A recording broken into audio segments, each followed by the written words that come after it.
by way of a smoke signal once they have their first vote. Few expect white smoke to show they've had a conclusive ballot. Black is more likely. But that hasn't stopped many visitors from starting to gather in St. Peter's Square. The anticipation is building. Fox's Jonathan Savage in Vatican City. There will only be one ballot today. After today, they can vote up to 4 times per day. The FAA says it's boosting staffing and taking other steps to address ongoing travel disruptions at Newark Liberty Airport. But the U.S. Transportation Secretary says the air traffic control system needs an overhaul. And now there's word that when he unveils the proposal to Congress tomorrow, the CEOs of the 5 largest U.S. airlines plan to be there to support it.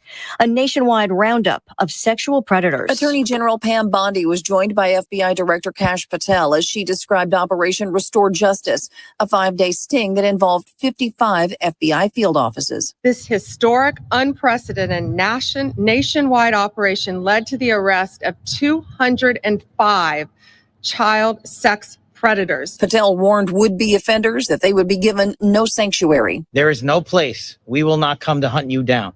There is no place we will not look for you. And there is no cage we will not put you in should you do harm to our children. They say the identifying and tracking of those predators led not only to getting them off the streets, but also the rescue of 115 children. Fox's Tanya J. Powers. America is listening to Fox News.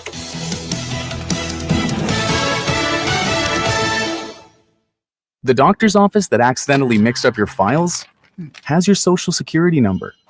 The power company that mistakenly cut your service has your payment info. And the hotel that lost your reservation has your passport number. You need LifeLock because your personal info is in endless places that can expose you to identity thieves. LifeLock monitors hundreds of millions of data points every second. If your identity is stolen, we'll fix it, guaranteed or your money back. Save up to 40% with promo code NEWS at LifeLock.com. Terms apply. This is Joe Cordell of Cordell & Cordell. Cordell & Cordell is the largest family law firm in the country with over 35 years of helping clients navigate divorce. That does give us certain advantages, for example, in experience and resources. But being big doesn't mean less personal or less local. Our attorneys live and work in your community, and as neighbors, they understand the challenges your families face. Cordell & Cordell, a partner you can count on. The choice of a lawyer is an important decision and should not be based solely upon advertisements. 600 Kelwood, St. Louis. CordellCordell.com. Air Comfort Service, heating, cooling, and insulation. Weather. We'll keep an eye out for mainly light rain showers around from time to time this afternoon, partly to mostly cloudy, 71. Tonight, periods of showers, a couple of thunder showers. That's the wettest period out of this slow-moving system. 56. Thursday, a mix of clouds and sunshine. Couple of rain showers, but a lot of dry time, 75. Weather looks great for Friday and the weekend. This is 97.1 FM Talk. Chief Meteorologist Dave Murray. Hey, it's Tom Ackerman. Where do you go for your annual eye health examination? Ophthalmology Associates, of course. Doctors Greg Birdie and Ranjan Malhotra. Dr. Robert Bersati, he's the one I saw. Or Dr. Andrew Royer. They are available to you and are there to take care of all your vision needs at Ophthalmology Associates. They're on Manchester Road, a half mile west of 270. Your vision is their business at Ophthalmology Associates. In fact, many of their patients are doctors themselves. That's why they call themselves the doctors, Ophthalmology Associates. Are your eyes itchy and scratchy? It could be more than just allergies. They're the leaders in dry eye diagnosis and treatment. They're the leaders in LASIK and discussing those procedures. And if you're having difficulty reading or driving at night, you have glare from oncoming headlights, could be early signs of cataracts, and they can talk to you about multifocal lens implants. Ophthalmology Associates, youridoc.com. Men, need a clinic that accepts all insurance, including Medicare? U.S. Men's Medical Center in St. Peters does. U.S. Men's helps men experiencing loss of energy, focus, concentration, and low libido. And they accept all insurance, even Medicare, for testosterone replacement therapy. Patients love the staff and the fact that, yes, I'm going to say it again, they accept all insurance, including Medicare. Feel better? Call U.S. Men's Medical Center at 636-244-5333. This is the story of the one. As a safety manager at a manufacturing plant, he does everything he can to keep his coworkers safe. From finding ways to reduce risks to keeping safety supplies in stock. And for that, he relies on Grainger, Grainger offers a broad range of quality products and next-day delivery, so he can always play it safe. Call 1-800-GRAINGER, click Grainger.com, or just stop by. Grainger, for the ones who get it done. This is Joe Cordell of Cordell & Cordell. Cordell & Cordell is the largest family law firm in the country with over 35 years of helping clients navigate divorce. That does give us certain advantages, for example, in experience and resources. But being big doesn't mean less personal or less local. Our attorneys live and work in your community, and as neighbors, they understand the challenges your families face. Cordell & Cordell, a partner you can count on. The choice of a lawyer is an important decision and should not be based solely upon advertisements. 600 Kelwood, St. Louis. CordellCordell.com. You ask a lot of your liver, so give it the support it needs with Active Liver. Go to NordicUSA.com, Amazon, or ask for Active Liver at your local CVS. New you, new Nordic. That is exactly what I needed to hear. Thank God someone here knows what you're talking about. That's us. That's right. Gotta love this American ride. You need to take the time and get the full picture. Come on, turn the radio on. It's Saturday and I won't be long. Don't get me wrong, I love the ladies. I mean, they rev my engine, but they don't belong in the newsroom. It is Anchor Man, not Anchor Lady. What do you want from me?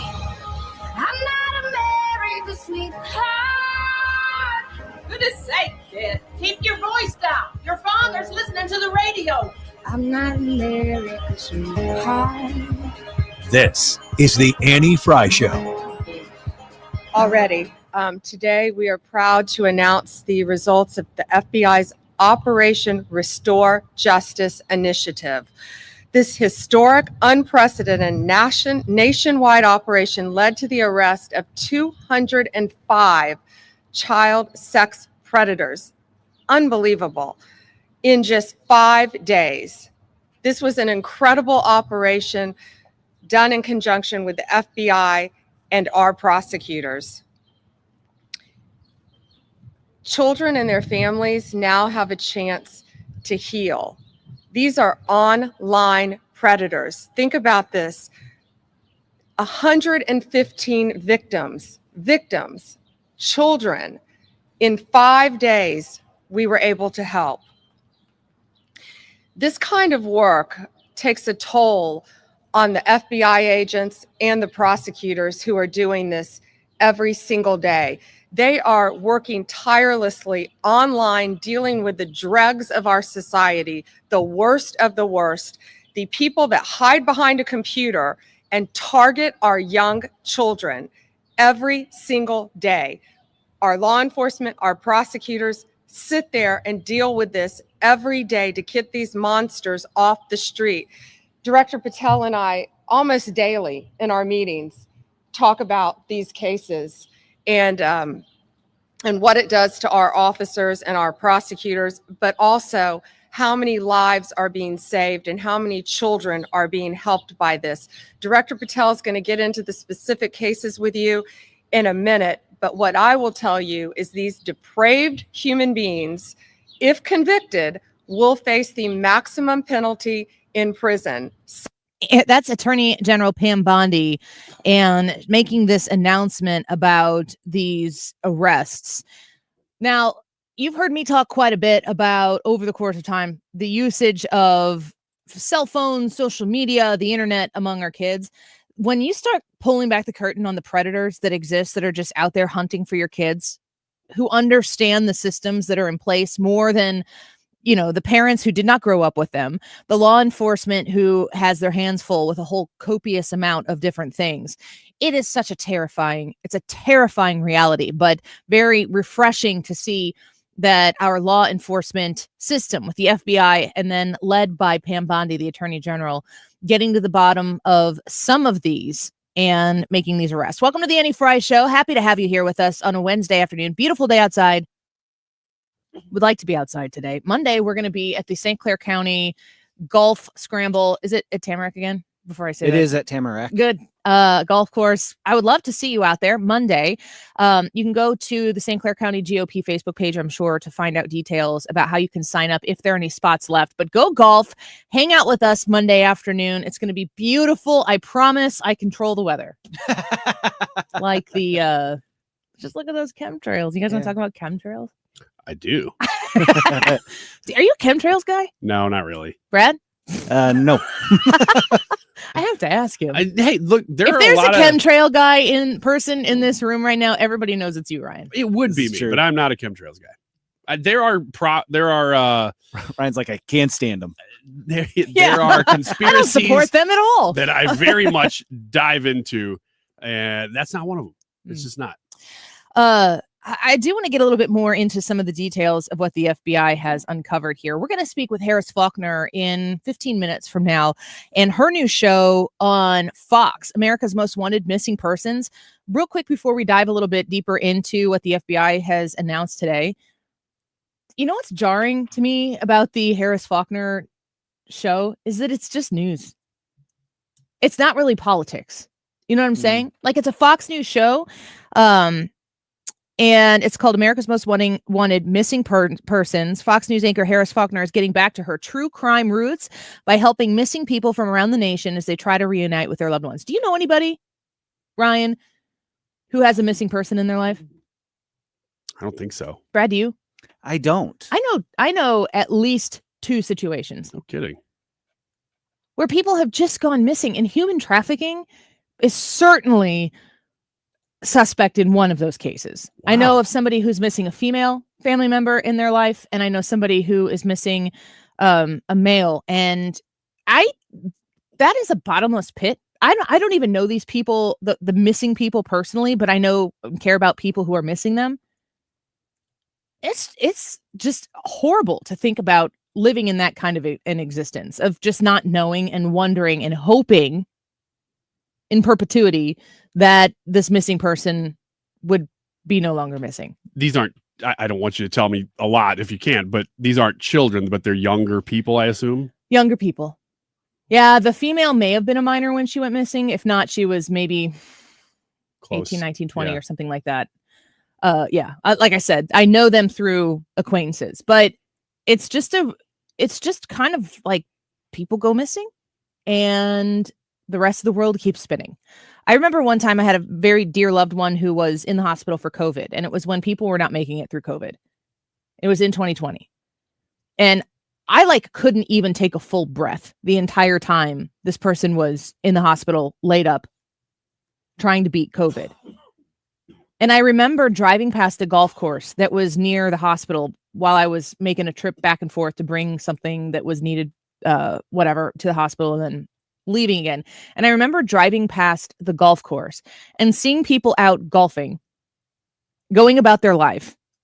And I was so hurt by the fact that the entire world had stopped rotating for me.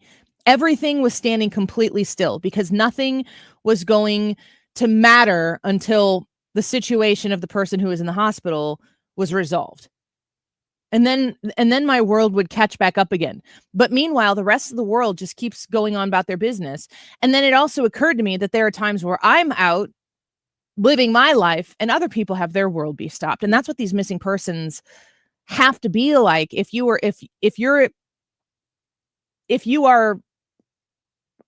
don't know the unknown, if you lose somebody to a tragedy, terrible. If you understand maybe why the person ran away but then never came back, also mentally challenging to go through and understand. But boy, to just have them be missing. And then you partner this, like I was saying originally, like Harris Faulkner is going into these true crime roots as cited here by Fox News, but the level of human trafficking, every once in a while when Jim Carafano would be on the show, I'd be like, will you please tell us when you say human trafficking, but more specifically, when you say child trafficking, will you explain in as much FCC permitted detail what child trafficking means?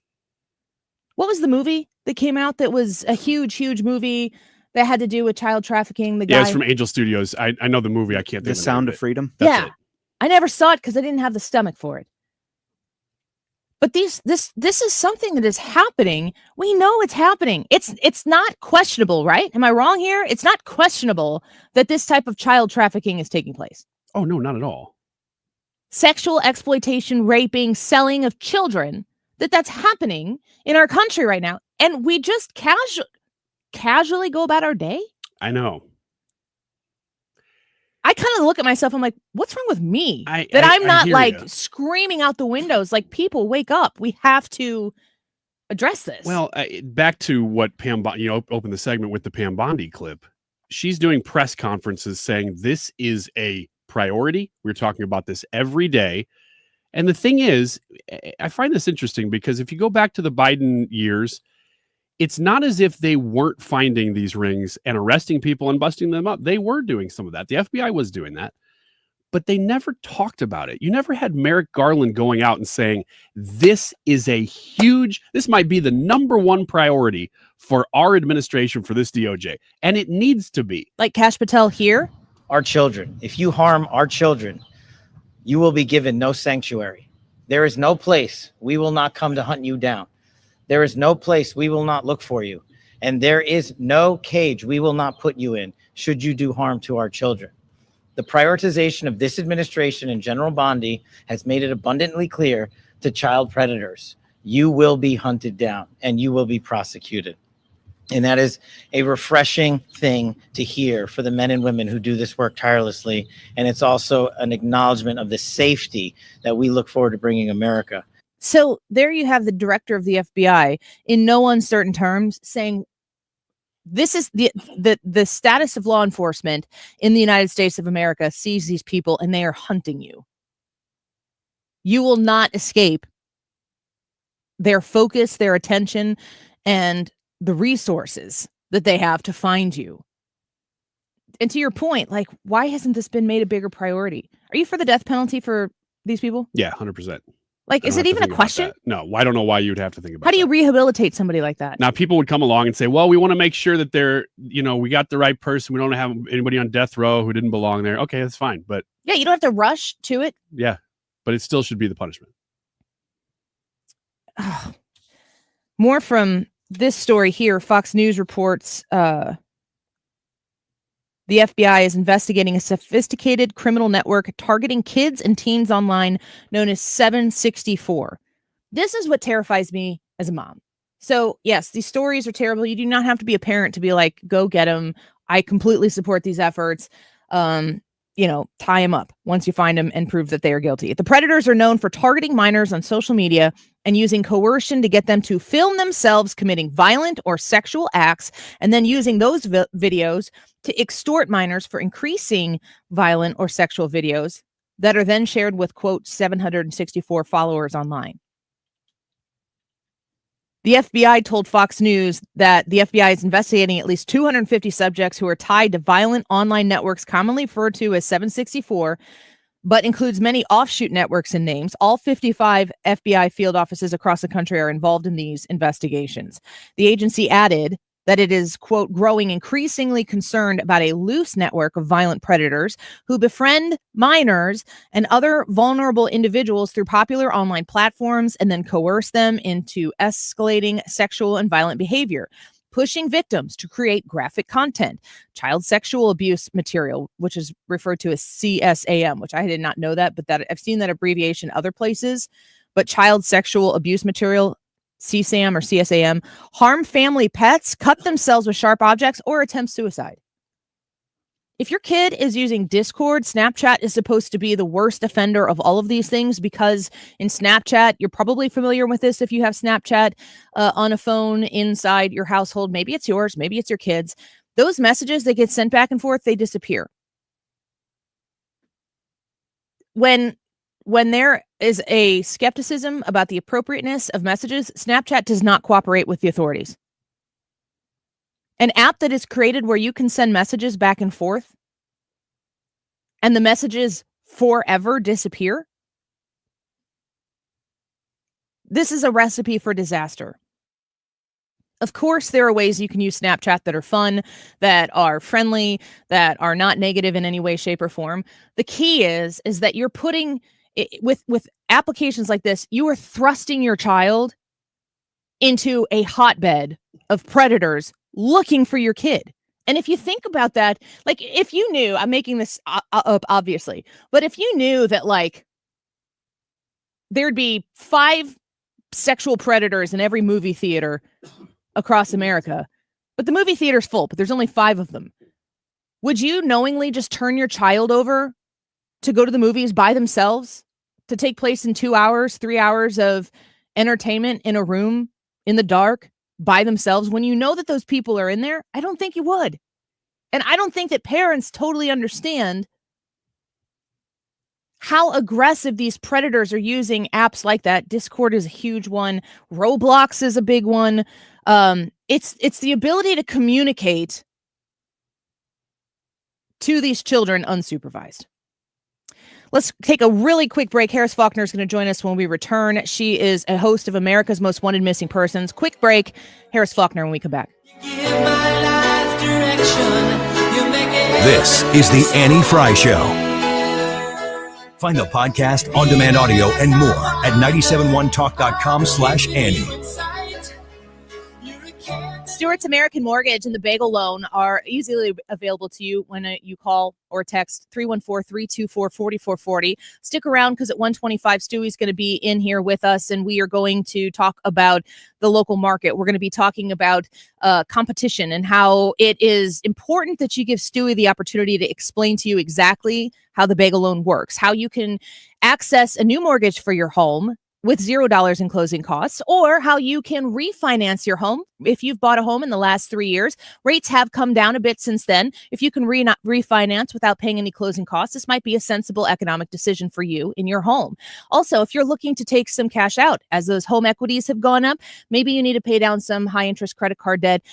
Maybe you are looking to make an improvement on your home. Whatever it is, Stewie's there to help you with the plan. 314-324-4440, 314-324-4440. Call my friend Stewie or text him. You can Google Bagel Loan to find out more information. NMLS number 226715. Imagine this, a summer evening, relaxing under a beautiful porch overhang, hosting your friends on a composite deck, or enjoying a bug-free breeze in a screened room. That sounds dreamy, right? Hi, it's Kim, and that dream can be your reality with Lakeside Renovation and Design because they specialize in creating outdoor spaces that make your backyard the go-to spot for family and friends.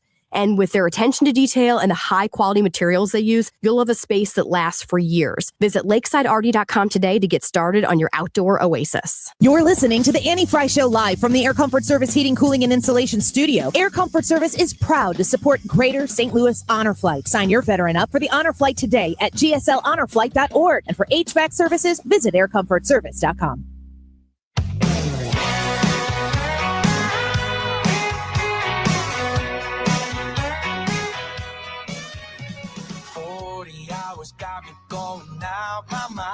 This is the Annie Fry Show.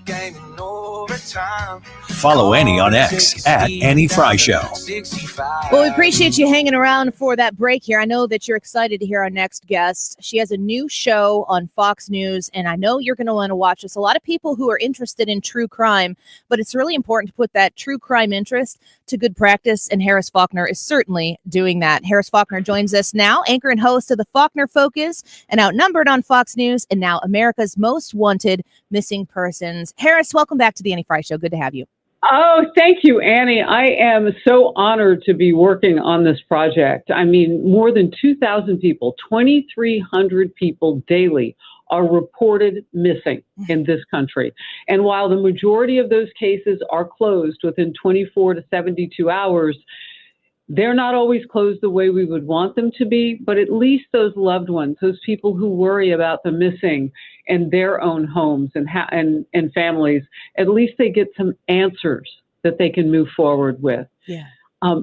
But when you have unknown, it's an open wound. And for these families not to have their loved ones, some as young as 3 that we've been featuring on the show, even younger. I think we had like a 2.5-year-old. Yes.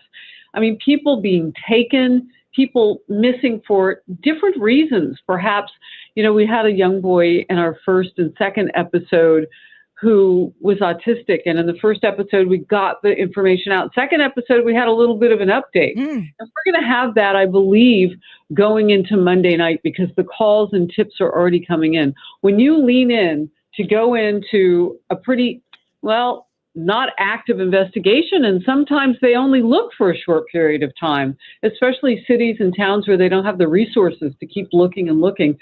But when you turn a cold case red hot like this, it's amazing how many Americans will say, wait, let me go check my Ring doorbell for footage. Oh, yeah, that's up in the cloud. I still have it from last year. Yeah. They'll check. They'll say, yeah, I saw something. Oh, I think from that picture being circulated and circulated. 1-866-AMW tips. You'll hear me say it throughout Missing Persons. People are making a difference already with their credible sightings. Yeah, I think it's so wonderful that you're providing actual measurable hope for people who have been missing loved ones and being able to put that phone number out and potentially create one lead. That's really all it takes. I said Fox News before, but it's actually on Fox, which is even better. You're going to reach quite a few people with this new show. Tell me about tell me about your true crime roots that you have here. How'd you get into this? Well, I was with a show called A Current Affair. And I had left local news after 15 years and said, nope, I'm going to go do something different. I had 6 Emmys and I had just gotten married. And I said, yep, I'm going to go take my blessings in a different direction. And what was ushered into my life, I could never have guessed. I was on the story of Natalie Holloway from very early on. And it was just circumstances. I happened to be on Aruba working for A Current Affair on a different story. And I was at a hotel counter, the Holiday Inn on the beach there, really beautiful string of beaches there. And I was at the counter and I saw a woman with beautiful blonde hair and she was crying and talking with the clerk, and I heard her voice and I said, oh, she's a fellow American. And it was in the evening. I'd gone to this next door hotel up the beach to have dinner by myself and kind of chill. And I said, let me see if there's anything I can do to help a fellow American. And she started to tell me about Natalie Holloway. And when I sat with her, it was the first time that a reporter had really gotten the entire, story. It had only been a couple of days. Nobody else was on the island yet, Annie. Yeah. And within, I'd say 4 or 5 days, it was a multinational story. There were people coming from all over the globe to cover that story of a missing American high schooler, beautiful Natalie Holloway. 29 days later, in shows that I anchored from there, I went as a correspondent and ended up hosting because I was closest to the story for A Current Affair. 29 days later, I got ready to leave, and I said, this will haunt me until they find her. I'm still haunted by that story, and I'm not a relative. Yeah. Imagine Beth, and I've seen her over the years. I've run into her. I did a special on her. It's hard. It's really hard to look someone in the eye and know that the story is out of the headlines now. It was one of the biggest stories of the decade back then. Yeah. Right? It certainly was. And I look now and I want to bring the stories forth. If we have time to scroll and to play games and to do all the things that we do on our cells, if we have time for our devices to lead us to entertainment, then I know that they can lead us through to helping someone bring a loved one home. Just putting the story out there means that people have seen this person who's missing. It means that they have a number they can call or a website they can go to, amwtips.com. There are just so many ways that we create and then bring that interactive in podcasting. We have wonderful people as our panel of experts. It's done kind of like a talk show, but it's true crime, and it's about bringing missing loved ones home. It is a hard news format with soft edges. That's what I say, because we're all really dedicated to this. Callahan Walsh is the son of John Walsh, who started 30 years ago America's Most Wanted, and he's been on the panel a couple of times. And then we've had Elizabeth Smart, a kidnapping survivor. For the episode coming up this Monday at 8 p.m. Eastern, Kara Chamberlain, people may have seen the movie, kidnapped when she was 15 from the front yard of her friend in daylight by a stranger. Rare, rare, rare. Both she and Elizabeth Smart are so blessed. They came home, but not I mean, they couldn't have done it without the help of the public in both those instances. So I'm really, really thrilled that we can shine a light on some of these cases and help these families to find, and hopefully find them alive. Amen. Yeah. Yeah, that certainly is a hope that anybody who has a missing person that they're clinging to, and answers is what they truly need. And America's Most Wanted Missing Persons by you, Harris Faulkner, on Fox. People are going to check it out. 7:00 our time on Monday. I can't wait to check it out and see hopefully what kind of successful results you have. I'm really excited. It's a 3-episode event, and this is the 3rd episode. So please don't miss it. We'll have updates. And Gabby Petito's dad saw one of the cases on TV, our first episode, and flew to Arizona to be with the father of a missing 26-year-old son, and he will be with us. I'll spend some good time with Joe Petito on the next episode. He'll be right at the expert panel with us.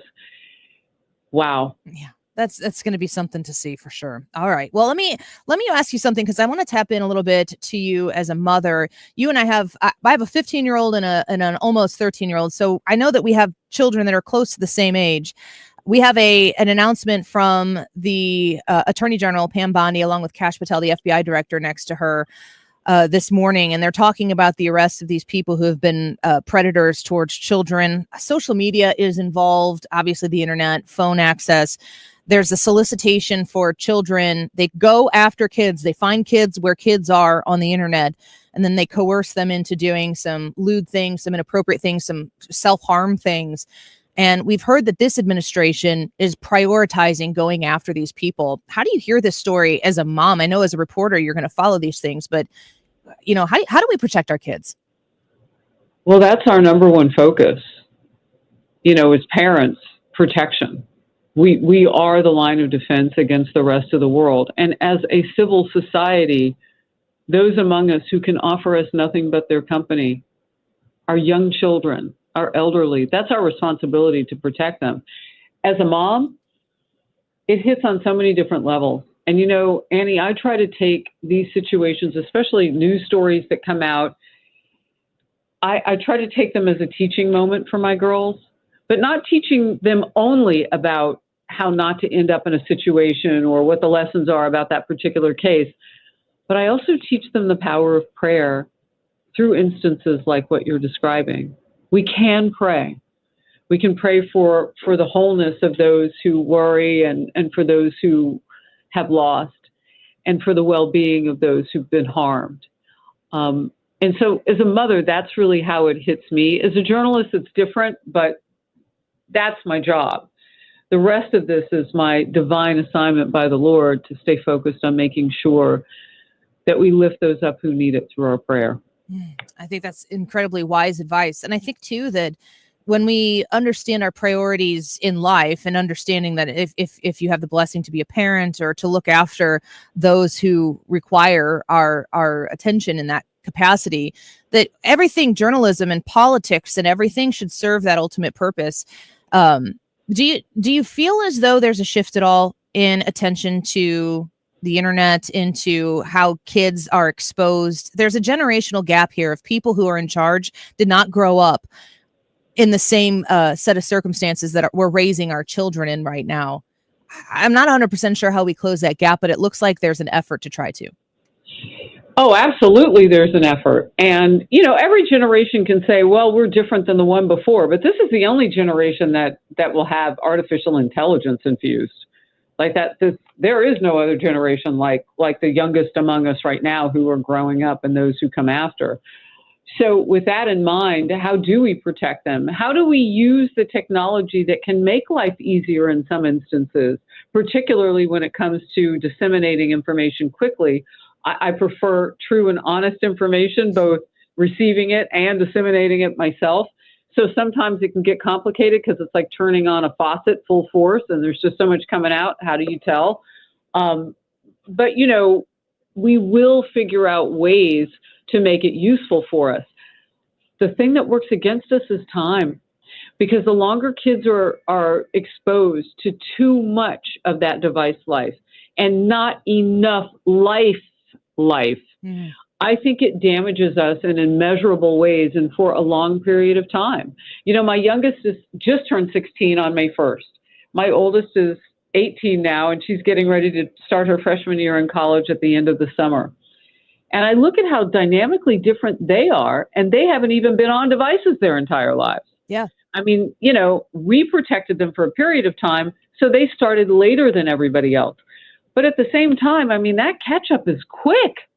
They're exposed to, I mean, it's just the world coming through their cell phone. Now, my youngest is not exactly good about keeping her phone charged, and I'm not mad about that. Yeah, let that go.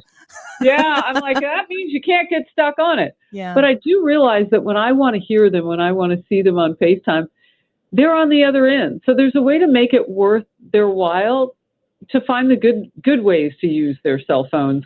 And I'll say now, you know, to my youngest, I'm going to reach out to you after track practice. I want to hear the first report. I want you to break the news with mom on FaceTime. And we do that sort of thing together. But we also have pretty strict rules around, you don't go to bed with your phone. Yes. Like, why should I have to say that? But I do, you know, and I think parents then have to take that role of I'm less friend and more parent and get tougher. And society in general, I like the fact that the current administration is focused on this. Yes, I do too. Like I like their sensibilities on this, because what they're saying is, look, parents, we're going to help you out. We're going to make sure that the playing field out there doesn't have your kids being targeted by credit card ads and all the kind, because everything that comes up in your phone, have you ever noticed you buy a pair of shoes online and then suddenly there's a company in your email that isn't the one you just shopped at, but they're selling shoes? Yep. Yeah, we are the product. So, what did you say? I said we are the product. I mean, my gosh, I know. It's terrifying, especially when you inject children into it. It certainly does get scary. I'm writing that Annieism down. Okay. We are the product. Well, I do that, by the way, to your audience often when I talk to you. Well, I appreciate that so much. And we will be watching America's Most Wanted Missing Persons, the third installment on Fox, 7:00 Central Time here in St. Louis. Harris Faulkner, it's such a pleasure to speak with you. Thanks for being with us. All local Fox stations, broadcast free. Bye. Talk to you soon. Bye-bye. Channel 2, Fox. You know what? We have YouTube TV at my house, and there are no channel numbers. So, like, if I'm thinking Fox, it's 2. CBS is 4. or NBC would be 5. ABC would be 30. I said that one time to the kids. They were like, where are the Cardinals playing? I'm like, oh, they're on Channel 2 tonight. And they just looked at me like, 2? Where do you find 2? And I'm like, oh, fine. It's Fox. Just find it. So this will be on Channel 2 or Fox, wherever you find that on your smart television. Harris Faulkner, always a joy to speak to. All right, Wiggins America, when we come back, 9 things you should keep to yourself. We'll see what Ryan Wiggins has to say about that. He's always giving us advice. Have you noticed that? We'll get him in here. Ethan will probably join us as well. Come to us on the Annie Fry YouTube channel. Say hi and vote in today's YouTube live chat poll. Will Democrat usage of profanity be an effective tool for their party? Yes or no? What do you think? Go vote. Say hi in the chat. We'll be right back. Just keeping up with the Joneses, y'all know. This is the Annie Fry Show. The Annie Fry Show is streaming online. Watch us live on YouTube and subscribe. I can't even think when I can hear him calling my name. Hey, somebody pour me a drink. I'm excited to be talking to you about Barry Door and Window. Let me tell you about the high quality wood or vinyl windows that you will find at Barry Door and Window. You shop at Barry because you want quality. You want the best. You want customizable, you want beautiful, and you want people who you can trust to deliver in on all of that. You will never compromise yourself, your wallet, and the quality that you will receive when you shop at Barry Door and Window. Like I said, if you want the best, you shop at Barry. They also add with their windows a strong 5-year window labor warranty. Of course, the windows have their own, but that labor warranty, Barry is going to stand by their business, by the work that they do in your home, by the installation. They care about all of the little details, and they're going to make sure that within that 5 years of installation, you're going to be able to breathe nice and easy with the installation of these beautiful customizable windows. Don't forget, they also have stunning garage doors. If you are looking for indoor doors, if you're looking for the exterior doors, if you're looking for windows, garage doors, all of it, the very best are at Barry. Barry Door and Window, 314-423-DOOR, 314-423-DOOR, barrydoorandwindow.com.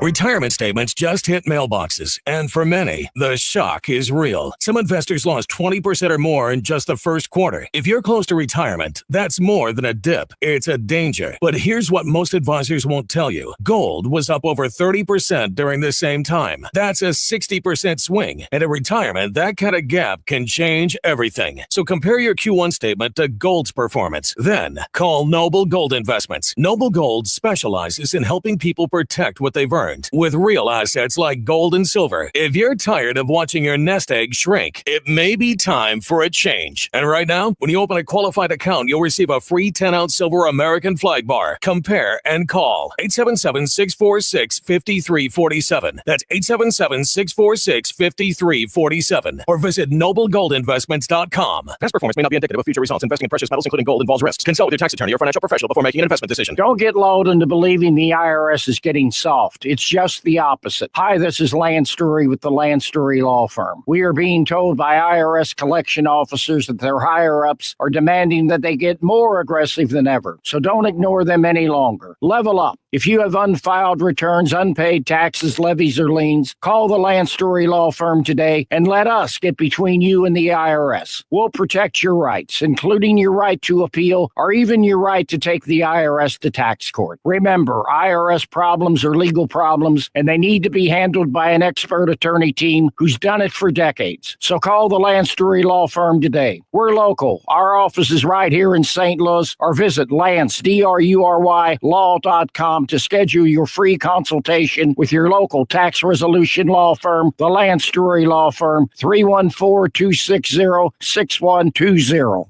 The choice of a lawyer is an important decision and should not be based solely upon advertisements. May is a great time to exercise your Second Amendment rights at the Range St. Louis West. If you're a member this month, they're going to double the discount on firearms from 5 to 10%. Membership has its privileges, and accessories are always 10% off, ammo 10% off, classes 15% off. You get free lanes and free rentals with over 120 firearms on the range. Check them out at 14803 Manchester Road or shop online at therangestl.com. Hey guys, it's Mark Reardon. If you're struggling with low energy, performance issues, or weight gain, Game Day Men's Health has got you covered with testosterone therapy, ED treatments, and more in all of a relaxed man cave environment. At Game Day, you'll get a free testosterone test and consultation, all in just 1 hour. Game Day is the premier men's health clinic with locations in Chesterfield, O'Fallon, Missouri, and Glen Carbon, Illinois. Visit GameDayMen'sHealth.com. That's GameDayMen'sHealth.com. Get back in the game with Game Day Men's Health. I'm John Morgan of Morgan & Morgan. We recently received a call from an injured person. The insurance company had offered them $11,000. We took the case over and got more than $2 million in court. Morgan & Morgan. Visit forthepeople.com for an office near you. Annie, have we mentioned the poll yet today? You're supposed to talk to them, not me. Such a child. I'm watching the TV. Well, Donald Trump's celebrating the end of World War II, which I guess it's about freaking time. You know what I said there? Freaking. The YouTube live chat poll today, just in case we haven't mentioned it, I was genuinely asking, have we mentioned it? I don't think we have. I think I have. Thanks for listening to the show while you're not on it. Will Democrat usage of profanity be an effective tool for the party? I'll tell you what I think about this off the air. No, you should just do it now. Just do it now. I know you want to off me. I know you want me. No. I just want it to be a kinder version of you telling me about it. Oh, you think that makes it safer? I I do. see. I do. Will Democrat usage of profanity be an effective tool for the party? Yes or no? A lot of people chiming in on this one. Been reading a lot of your comments. I can't say I disagree with any of them. Very good job so far. 1244. This time check is sponsored by Jerry Kelly Heating and Air Conditioning. It's time for a $98 AC tune-up. TheMarkReardon.com. The Mark Reardon Show. Congresswoman Ann Wagner. As we get this big, beautiful bill across the finish line, the House is going to try and do its work over the next several weeks. Then we'll kick it to the Senate. Hopefully by the 4th of July, we'll come to something. Weekdays from 3 to 6.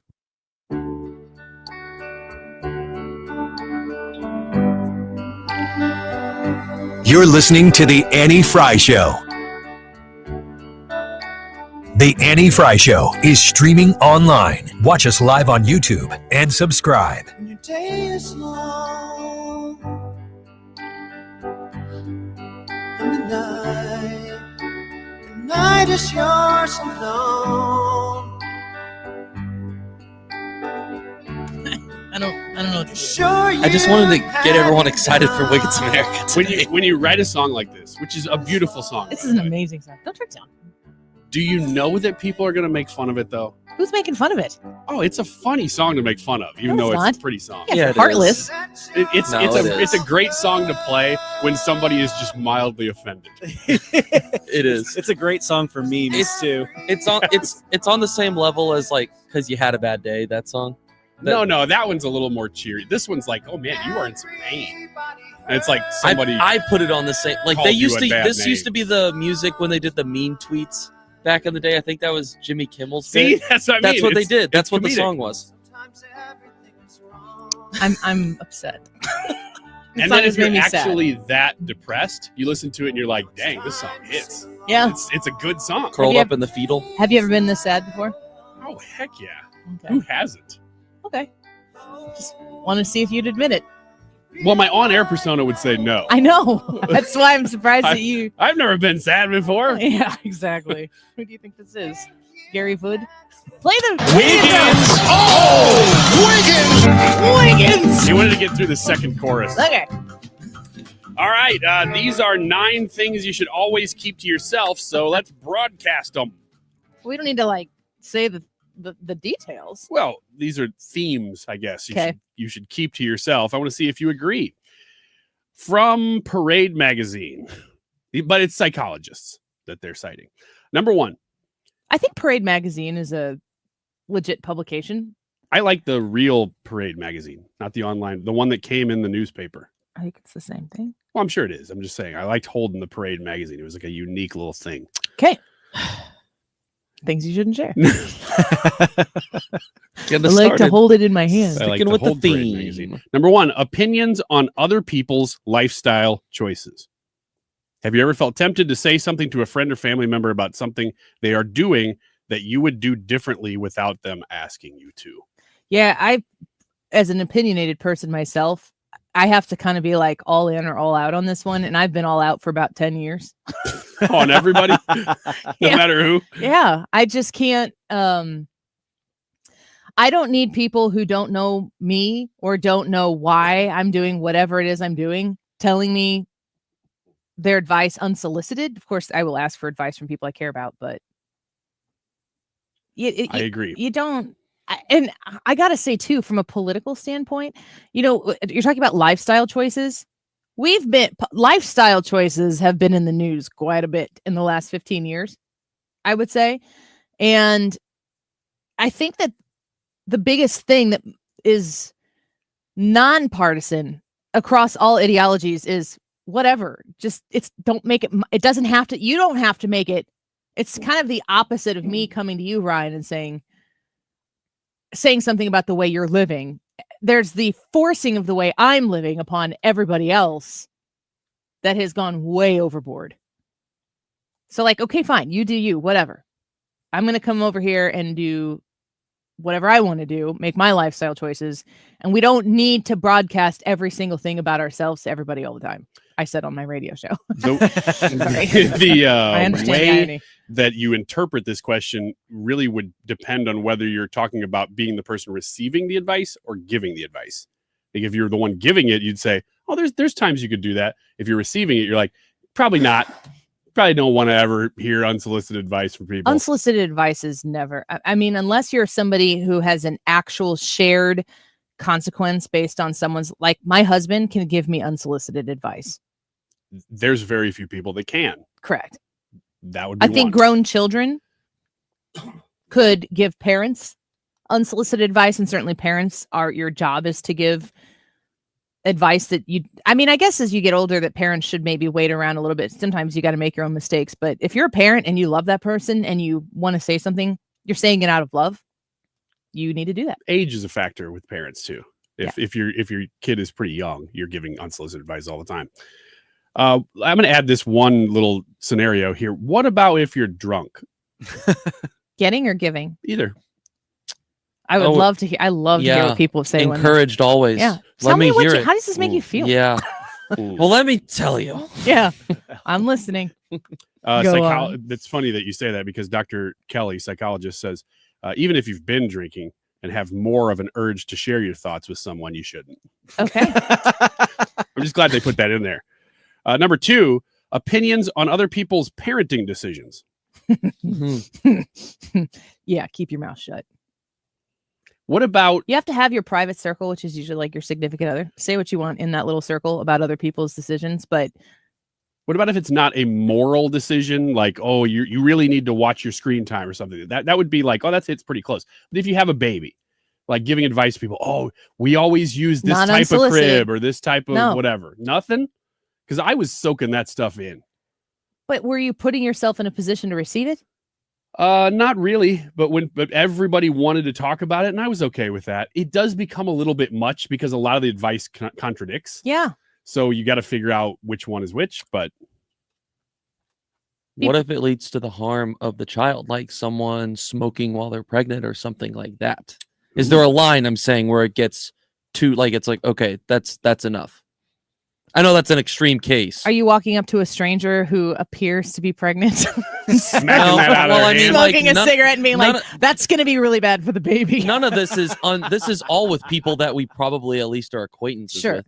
So I would say that I'm not thinking about that specific scenario. Acquaintance or friends. You know, that's something like that. Here's the thing. Are you going to, it's a tough one. If it's just an acquaintance and you're not super close to them and they're smoking a cigarette while they're pregnant, are you going to say to them, you know, it could really harm the baby to smoke a cigarette? Are they going to go, oh, are you serious? I didn't know that. It might be enough social pressure for them to reconsider it though. And if they're just acquaintances, maybe you don't care enough about the relationship to where you're willing to say it. Yeah. Best case scenario, smack it out of their hand, say, didn't know if you might be pregnant or not. Oh, don't do that. You seem to be pregnant. You kind of look like you might be pregnant. Is that cigarette really a good idea? I just wanted an excuse to hit baby? Someone. You're carrying a little extra here. Just worried about what you're doing with your mouth there. That's my advice. Man, unsolicited. And that's how you die. And do it at a bus stop. Yeah, but if they're that big, you can outrun them. Stop. Or a subway station. See, this is terrible. No, this is horrible. By the way, Brad walked up to me after I sent this article to our group chat and goes, and he didn't even know. He goes, hey, you're getting a lot of gray in your beard. Like, what? Why'd you just say that? That was really helpful. And also, number 6 is body comments. Yeah. Let's talk about it. Skip to that one right now. Yeah, what's it say about that? You should keep your thoughts about someone else's body to yourself. 100% of the time. Even if someone directly asks you a question about their body. 100% of the time. That was 100% unsolicited advice. And I don't even know if it was advice. It wasn't advice. He was just pointing it out. You got a lot of gray in that beard, old man. Yeah. And then he goes, but it's okay because I'm getting some too. This is the amazing part of this. It wasn't even on air for the people. No, he just walks up to me. I'm sitting in my office. It's not like it's like, ooh, let's keep playing on how old Ryan is joke. It was just it's just between the two of you. Are clothing comments included in body? Absolutely. Interesting. Oh, is that, did I hurt your feelings too? I'm just thinking of another today. Nothing today. I'm just remembering a scenario. He just dresses like a slob. Oh my gosh. Brad. Who does he think he is? This segment is for you. I am hurt. My feelings. Yeah, he's like, oh, are you upset about that? This happened like 3 months ago. He remembers he still it. You are remembers ripping out old wounds. My gosh, you brought it up, not me. You know what, though? Because he's hurt. I'm hurt. In my scenario, we weren't even having a conversation. He walks around the corner, walks in my office. He goes, your beard, it's getting kind of gray. What did you, Ryan, what did you say in response? I said, did you see the article I just sent to the group chat? That's what you said. Yes. And he said, he goes, oh, yeah, but this wasn't related to that. And then so it wasn't even, I'm like, you're not even doing material. You're not even doing something on no, air. that was from his heart. Yeah. That's why it hurt. Wait, so Brad, let me ask you this.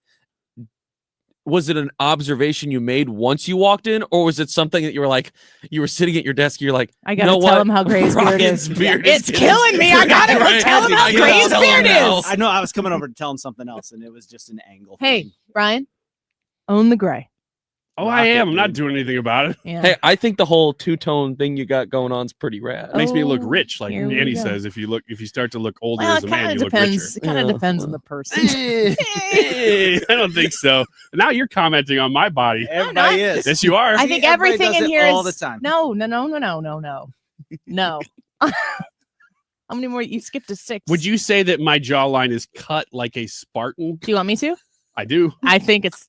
You're not nails. supposed to comment like a Spartan, even if they solicit it. You can't make the rules. You're the only one person here. You're the only one daily. insulting, Brad. Yeah. You're the one that said nope, never. And then he Yeah. said even if you don't even if it's solicited, I'm not don't do it. commenting on his body. I asked him, "Is that what you want me to say?" And he said yes. And Is so it- I said it. Is it only compliments, or is it anything, No or comments. just No insults you can't compliments. say? So No if they compliments ask you- either. Not. I mean, No comment. we're talking about acquaintances outside of like incredibly familiar, right? None of this has to do with your spouse or your great friends or anything like that, right? I think so. I think there's an inner circle that this doesn't apply We're talking to. about casual Right. acquaintances, coworkers, people you might like work on PTA with or go to baseball games with because your kids like these are friendships that are not next level. Yeah. The head of the PTA just told me I'm dressing kind of sloppy. Man, your beard. Your belt looks old. What? Belt? Why are you looking at their belt? Tell me you said belt. I thought you said butt. I said belt. Okay. I heard Commenting butt. on someone's body, even with the best of intentions, Don't do it. or even if you think it's a compliment, is best kept to yourself. I don't love that. I think that people like compliments, and the motivation is everything. We've talked about this before. Your motivation for why you're saying it matters. And that's why I didn't like Brad's, because he was just mean. I was just trying to get you to cry. It almost worked. Oh. Every time I think we're gonna get like an explanation to understand better, he's like, "No, I was trying to be mean." No, Yeah. I was being Yeah. mean. Yeah. Okay. Last Good one. to know. Details of a private conversation Don't. should be kept to yourself. See, I'm probably the worst person to ask this because I don't really talk about anything. What are you talking? what You does that talk all the mean? time. I know, but all this stuff, I just on the air is a different version of me than I'm a private person. Uh-huh. Do you want me to tell you secrets? Yeah. And I won't tell anyone. Okay. I'll tell you all my secrets. All right, 2:00. This song ended up being way more fitting than we Yeah, thought it was going no to kidding. be because You me guys and- need a minute to soak Ryan in and I the are- Here's art. what I want to do. I want to You're- go out a little early, give it a nice 15 seconds of just listening to the song. And prep to Now you listen ruined to it. Now we only get It's 10. my show, and I want to tell people that Deroy Murdock and Stewie are coming up next. Now sit here and listen to this song and feel 5 sad. seconds now. Do you ever wonder if you've saved enough money to retire? Well, you can find out how you can make your money go a lot further in retirement in a 3-hour adult education class called Retirement Planning 101. Hey, it's Sue Thomas, and this is a one-night class. It's taught by a fiduciary advisor from Financial and Tax Architects. They have decades of financial planning experience, and they hold these at colleges and libraries throughout St. Louis. You will learn about reducing your taxes, maximizing your Social Security income, paying for health care, all of it. And there's no cost. Just bring 3 canned goods for St. Louis Crisis Nursery. Now, there are a handful of openings for the classes this month and next. Just register by calling 314-947-2012, 314-947-2012. It's the Sue Thomas number, 314-947-2012. PointPestControl.com, point with an E. Call these folks if you want to be bug free. And I am a very, very happy lady when our house is bug free. 636-798-0023. 636-798-0023. It's mosquito time. Have you gotten bit by a mosquito yet this year? with graduation ceremonies, Mother's Day, just generally speaking, wanting to be out and maybe have people over for a barbecue in the backyard, you don't want to have that entire event ruined by mosquitoes. You can call Point Pest Control at 636-798-0023, 636-798-0023. Have them come out and spray before your outdoor gathering, and you will not have to move that fun inside. Those tiny mosquitoes will not be there for your event. Call and schedule your treatment today. 636-798-0023. Don't get eaten up by mosquitoes when you're trying to celebrate something special. 636-798-0023. Point with an E, pointpestcontrol.com. KFTK FM Florissant from the Kaufman Townsley St. Louis's Injury Lawyers Studio. Call 314-500-5000. That's 314-500-5000. All on the free Odyssey app.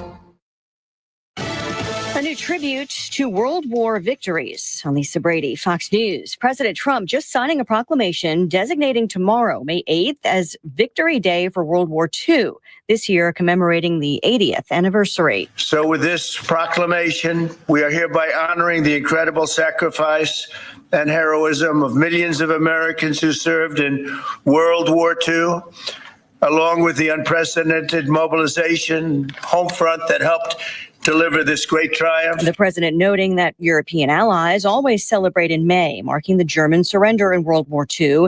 He also plans a separate day to mark victory in World War I, but is stopping short of new federal holidays. The president speaking just before a swearing-in ceremony for the new U.S. ambassador to China, David Perdue, and telling reporters he has no plans to bring down tariffs on China ahead of an initial round of talks now set for this weekend between the U.S. Treasury Secretary and Chinese officials.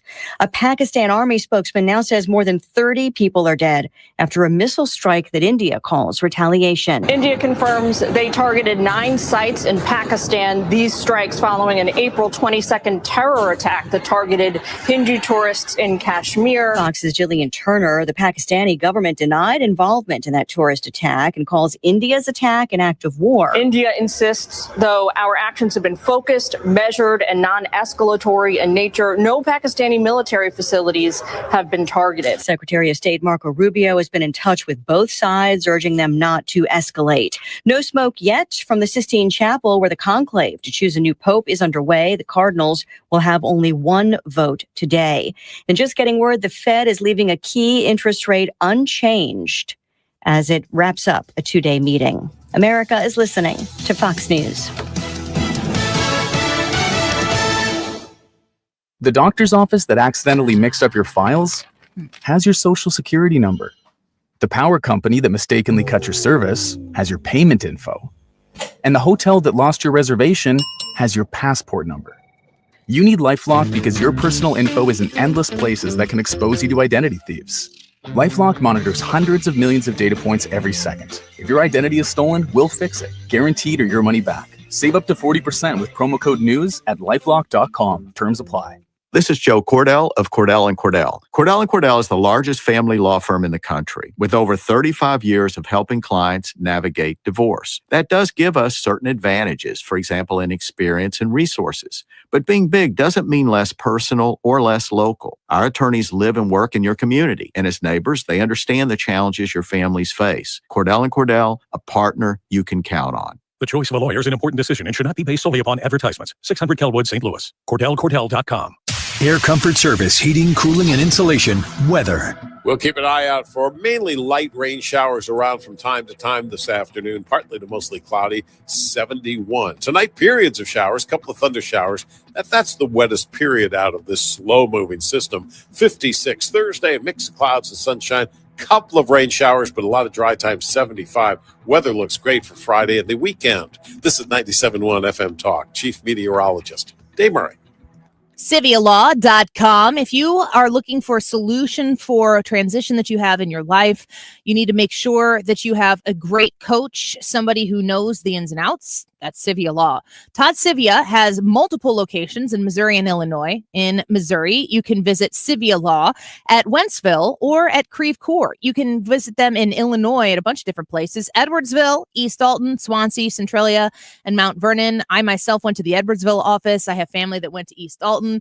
The brand new office opened up in Centralia as well. If you need help with estate planning, with elder law issues, you need Civia Law. You can call them directly at 833-995-WILL. That's 833-995-WILL. And they have given me the opportunity to offer you something really, truly special. If you are listening to the show right now, and if you call and you're the first of 10 callers after I get done talking here, you're going to get that fee for the strategy session waived. It's a $300 value. You can sit down, have that strategy session at no cost to you through 833-995-WILL. Call Todd Civia at Civia Law and schedule that strategy session today. Make sure you mention the Annie Fry Show when you do. 833-995-WILL, CiviaLaw.com. We all hear the radio ads about the IRS. They tell you to be afraid, to be scared, and they try to frighten you into calling. I'm not here to do that. Tax Relief Advocates is different. TRA is here to tell you that if you owe money to the IRS, whether it's $5,000, $50,000, or $500,000, we have a solution. It doesn't matter if you're sitting in your car, at work, or with your kids. No matter where you are, call now. 800-575-6986. Don't lose hope. TRA can eliminate or reduce what you owe to the IRS. Generous programs are now available that can give you a fresh start. Our passion is tax. 5-star reviews on Google and an A+ with the Better Business Bureau. You don't need to be afraid of the IRS any longer. End your tax nightmare today by visiting us online at TRA.com or call 800-575-6986. That's 800-575-6986. Tax Relief Advocates. Real solutions for real people. Farming's hard. To feed the world, farmers have to work the land, brave the elements, and fight the battle against weeds. Weeds reduce crop yields, so prices go up and everybody gets less to eat. But 50 years ago, farmers got a new tool to fight weeds, glyphosate. It kills weeds while protecting the harvest. Time and again, it has been approved by the EPA and by leading regulatory bodies around the world. It helps enable practices that reduce erosion and keep soil healthy, which is good for the earth. Farming's hard, but it's a little easier with glyphosate. Learn more at go.bayer.com/glyphosate. Paid for by Bayer. Mark Cox here. If you're nearing retirement or already retired, call my friends Thomas Helbig and Bob Kershaw with the Retirement Advisory Group. They'll show you how to link to the market without the risk. They're the official financial advisors of my show. Go online to retirementkey.com. That is exactly what I needed to hear. Thank God someone here knows what they're talking about. That's us. That's right. Gotta love this American ride. Right, you need to take the time and get the full picture. Come on, turn the radio on. It's Saturday and I won't be long. Don't get me wrong, I love the ladies. I mean, they rev my engine, but they don't belong in the newsroom. It is Anchor Man, not Anchor Lady. What do you want from me? I'm not America's sweetheart. Goodness sake, kid. Keep your voice down. Your father's listening to the radio. I'm not America's sweetheart. This is the Annie Fry Show. Well, we appreciate you joining us on a Wednesday here on 97.1 FM Talk. You're listening to the Annie Fry Show. The YouTube live chat poll, which is a place where you can always come and watch the Annie Fry Show as it's happening live. We want to know in the live chat portion in that poll that we have up every day, will Democrat usage of profanity be an effective tool for the party? Yes or no? Something that we continue to see coming from Democrats is a very aggressive usage of the English language in ways that I can't even air some of these clips on our show here because the FCC says we're not allowed to, and I wouldn't want your kiddos to have to experience the type of things that are being said by some of these individuals. And that's not to say that there aren't people on the right who use profane language, but there's definitely a concerted effort across the board for people to use this type of language on the left. I think that the idea is it's supposed to show that they're really angry. And this is how they prove it. Joe on YouTube says, until it's not, this generation lives on shock value. When something becomes expected, like riots, they become ineffective. I think the shock value is certainly something that is grabbing the attention of people when they use that type of language and they're trying to make a point. A lot of times, all I take away from that is the language and not the actual point. Crystal says Democrats' use of profanity will only appeal to the extreme individual to the extreme individuals in their party. So we want to know what you think. If you go to the Anti-Fry YouTube channel, you can vote in that poll and let us know if you think that Democrats' usage of profanity is going to be an effective tool in getting their message across. Let's shift gears here a little bit and go to this Meet the Press article interview that the president had this weekend. They're talking about Medicaid, getting the big, beautiful bill done. What kind of cuts might be in store? What happens if it comes to your desk, has the tax cuts, but also cuts to Medicaid? Would you veto that? Well, we're not doing that. Would No, you we're veto not. that? I would if they were cutting it, but they're not cutting it. They're looking at fraud, waste, and abuse. And nobody minds that if illegal immigrants are in the mix, if people that aren't supposed to be there, people that are non-citizens are in the mix. Nobody minds that. Waste, fraud, and abuse. But we're not cutting Medicaid, we're not cutting Medicare, and we're not cutting Social Security. So the president telling Kristen Welker there from Meet the Press, they're not cutting those things. There was a CBO, a Congressional Budget Office review of the proposal so far. And according to Senator Ron Wyden, a Democrat from Oregon, this analysis from the nonpartisan independent CBO is straightforward. The Republican plan for health care means benefit cuts and terminated health insurance for millions of Americans who can count on Medicaid. So how do they get this big, beautiful bill done and not cut? And is it something that we should all be concerned about? Let's get to our guest. Deroy Murdock joins us, nationally syndicated columnist, Project 21 ambassador, and of course, a Fox News contributor. Deroy, thank you for being here this afternoon. It's good to have you back. Great to be with you again, Annie. Have you heard about this discussion taking place right now about the possibility of Medicaid cuts in order to get this big, beautiful bill, the Trump tax cuts, paid for? The Republicans, they got to figure something out. What do you think? Yeah, it's very interesting. Right after President Trump was inaugurated, within hours, the Democrats saying, "Oh, they want to cut Medicaid, and just screaming at the tops of their lungs. And a lot of Republicans look at ourselves, like on the radio, and people in Capitol Hill, and what are you talking about? We're not talking about cutting Medicaid. And so I think, in a sense, that the Democrats, who are very crafty people, very cleverly put the Republicans in a situation that's sort of, back in the corner and said, we're not going to cut Medicaid. And now there's some question about, can they pay for this big, beautiful bill without doing so, and whether it involves being able to pay for the big, beautiful bill or not. Should there be some reform of Medicaid? And I do think there's some very smart things that the GOP ought to do to get this entire program refocused on the truly needy people in this country. This program was launched originally to help pregnant women, poor children, low-income seniors, and disabled people. And now I'm doing some research on this, writing about this at the moment. Medicaid covered, I think, last year, 83 million people. That's almost exactly 1/4 of the country, 25% of the entire U.S. population. So this thing is much, much, much bigger than it was ever intended to be. And so I think there's some smart things the GOP can do that won't involve cutting the program in a way that the Democrats scream and yell about.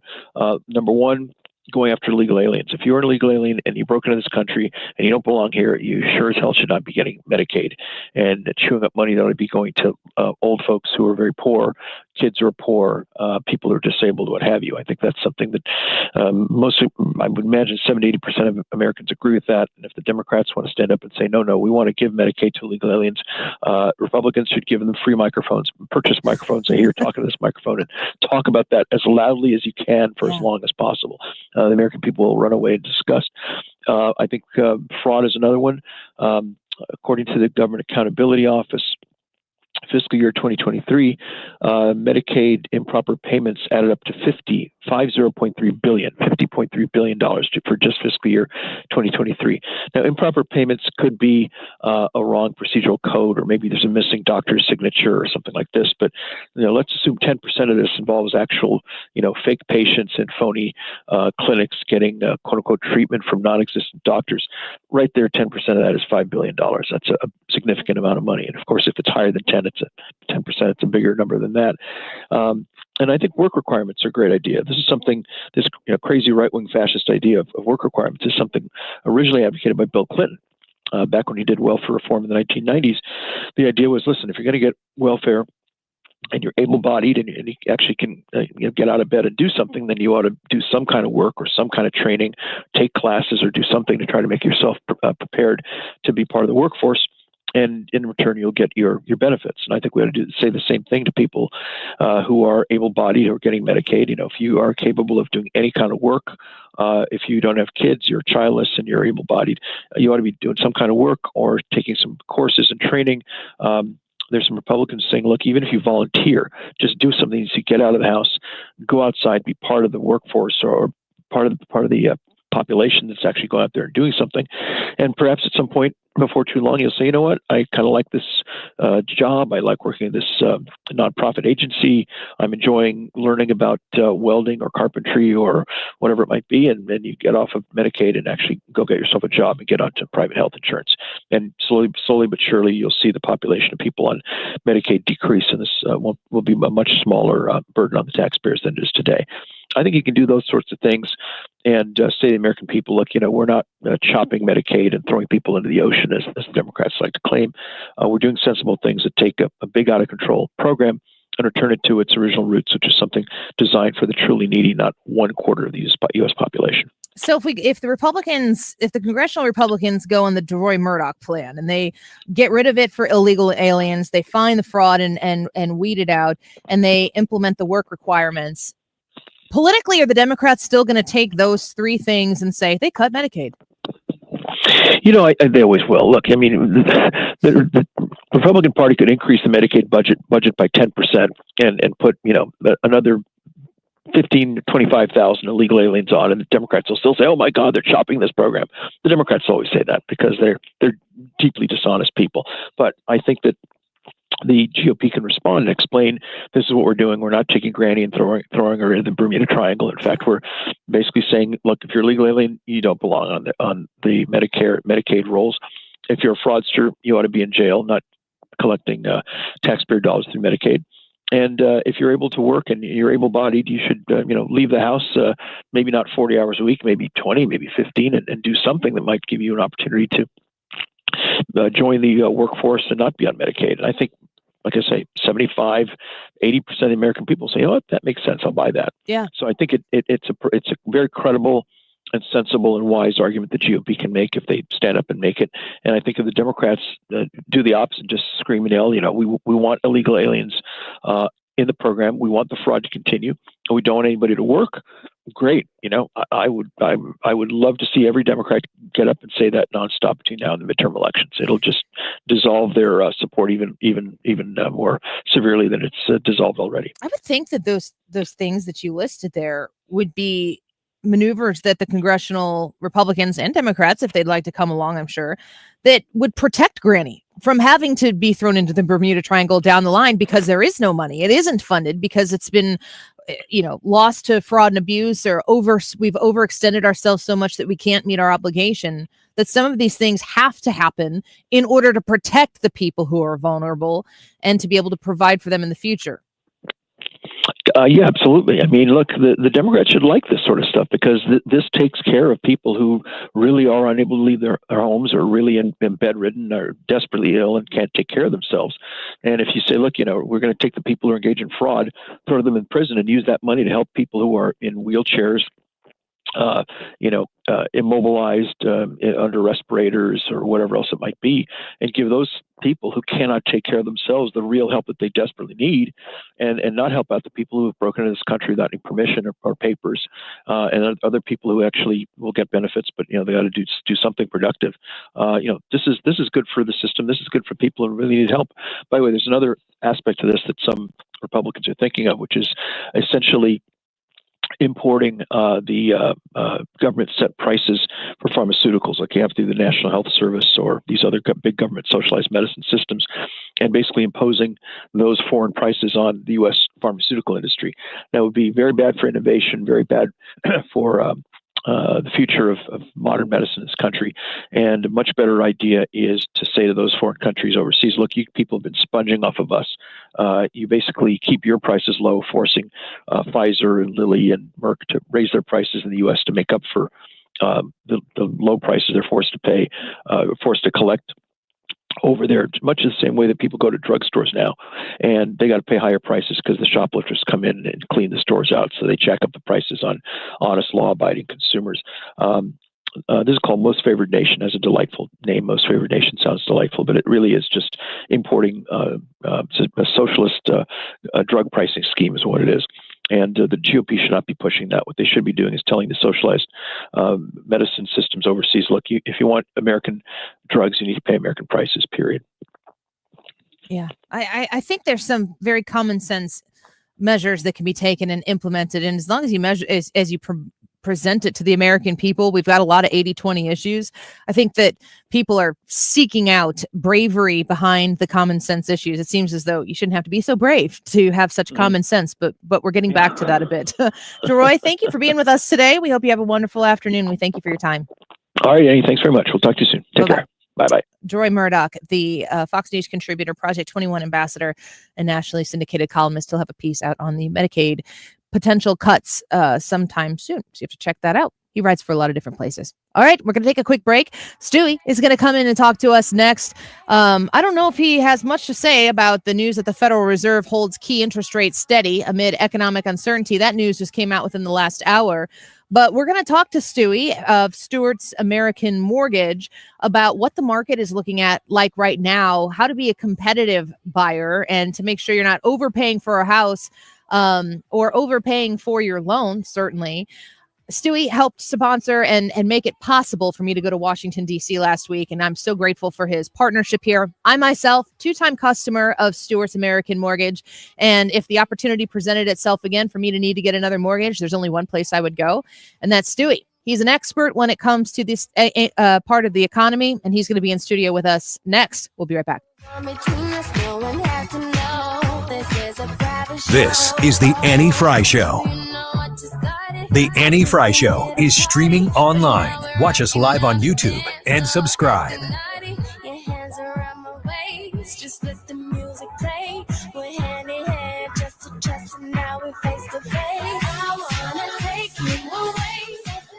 The Retirement Advisory Group, they are waiting to see you, and so am I, coming up Tuesday, May 20th at the Frontenac Hilton. So we do these events a few times a year, and the one in May here is coming up, of course, May 20th, which is a Tuesday. They always take place at the Frontenac Hilton. And you need to reserve your spot so they can prepare for you to be there. It's free. It doesn't cost you anything. You can sit down for like 45 minutes of your time and learn about how to make sure that you enter or entered retirement in a smart way. This is for people who are around that 59 age or older, people who are looking to make the right move. You're going to get out of working. You've worked for so long. You've saved, you sacrificed. You're watching the market go up, go down. You don't know what happens next. It's different when it comes to transitioning into retirement than it is to just, stock away, to save, to sacrifice, to get yourself to where you hope that you can have the retirement of your dreams. Well, the Retirement Advisory Group wants to be that path to making sure you get across to the other side into retirement with the most sensible maneuvers possible. Reserve your spot for this Tuesday, May 20th, Frontenac Hilton event. It starts at 6:30. I will be there at 6, and from 6 to 6:30, excited to greet you. So make sure that you show up and sign up. 314-993-9494, 314-993-9494. Come see me. Find them online at retirementkey.com. People ask me, Mulchman, what's your secret? Well, it's Hanson's Premium Compost. It's nutrient-packed and makes your plants grow stronger than ever. Without it, I'd just be a regular guy with some dirt. So get your garden in shape this spring with Hanson's Compost. Trust me, I'm the Mulchman. Check us out at hansonstree.com. Yo! Can't get enough baseball? Start streaming MLB Network today. Get up to 15 out-of-market games a week live on any device. Plus 24/7 access to MLB Network's award-winning shows, including live game look-ins and exclusive player interviews. And hear live radio play-by-play from all 30 clubs with MLB at Bat. Enjoy the home of baseball from virtually anywhere. Plans start as low as $5.99 per month. Sign up now at MLBnetwork.com/stream. Available in the U.S. only. Blackout restriction applies. Visit MLB.com/subscribe for full terms and conditions. I'm John Morgan of Morgan & Morgan. One question I'm always asked is, how did you become the largest injury firm in the world with over 1,000 attorneys and $25 billion in verdicts and settlements? One way was our financial strength. Medical malpractice is the third leading cause of death in America. To prosecute a typical case costs up to $250,000 in case cost. We advance them all. Product liability cases can have similar costs with an army of lawyers on the other side. Automobile insurance companies have the resources to fight. Guess what? So do we. Many law firms simply may not have the financial firepower to work up your case the way you deserve. And we don't charge by the hour. No recovery, no fee. If you have a question about your case or wish to become a client, go to forthepeople.com on your mobile device or computer 24/7. It's that easy. Morgan & Morgan. Injured? Dial pound law or visit forthepeople.com for an office near you. You're listening to the Annie Fry Show live from the Air Comfort Service Heating, Cooling, and Insulation Studio. Time to schedule your air conditioner service. Get your entire HVAC system checked for $19 a month with the preferred partner plan and be ready for the first heat wave. Visit aircomfortservice.com. For details and a list of all station contest rules, visit www.971talk.com/rules.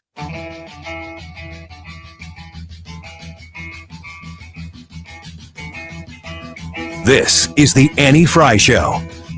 Find the podcast, on-demand audio, and more at 971talk.com/Annie.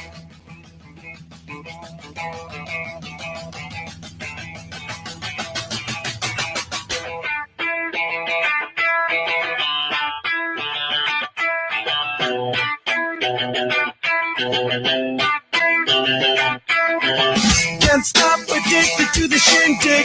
Chop, chop, it says I'm gonna win big. Choose not to like.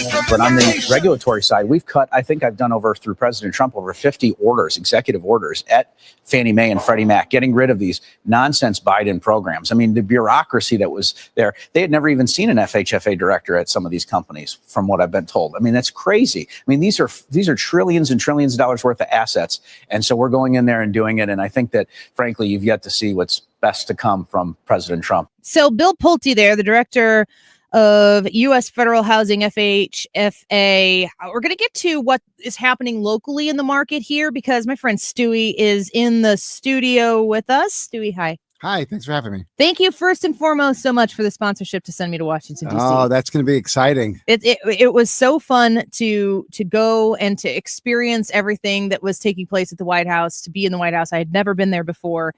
And I had such a great time, and it was due in large part to you being able to make that possible. So I want to make sure that if y'all are getting your mortgages, refi or new, you go to Stewie, a great partner and sponsor here. Did the president make any comments about interest rates?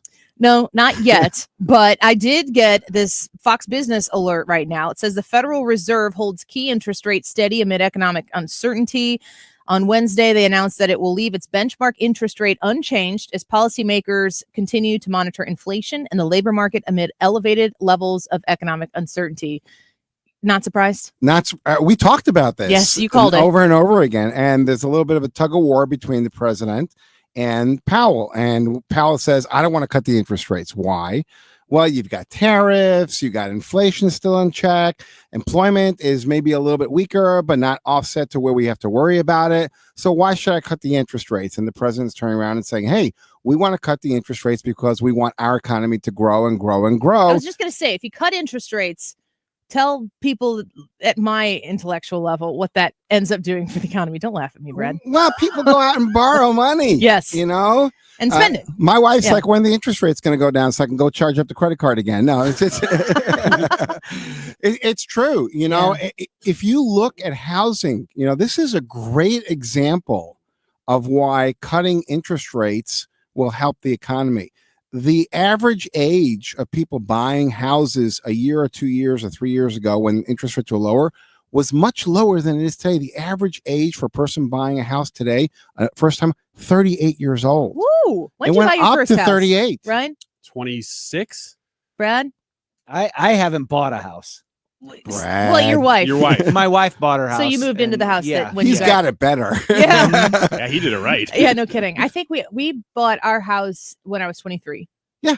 So the younger generation, the 20s, in those days were buying houses because it was quote unquote more affordable. Mm-hmm. Today, with the elevated interest rates, thank you, Powell and the Fed, and go ahead with the prices increasing, the younger crowds are just not, I can't afford this. Do they just rent? But I mean, They rent. renting reflects the higher prices too. Not as much as housing. Not as much as housing. Well, when you talk about interest rates, you know, people who invest, you think, oh, that's just the investor class. That doesn't affect me.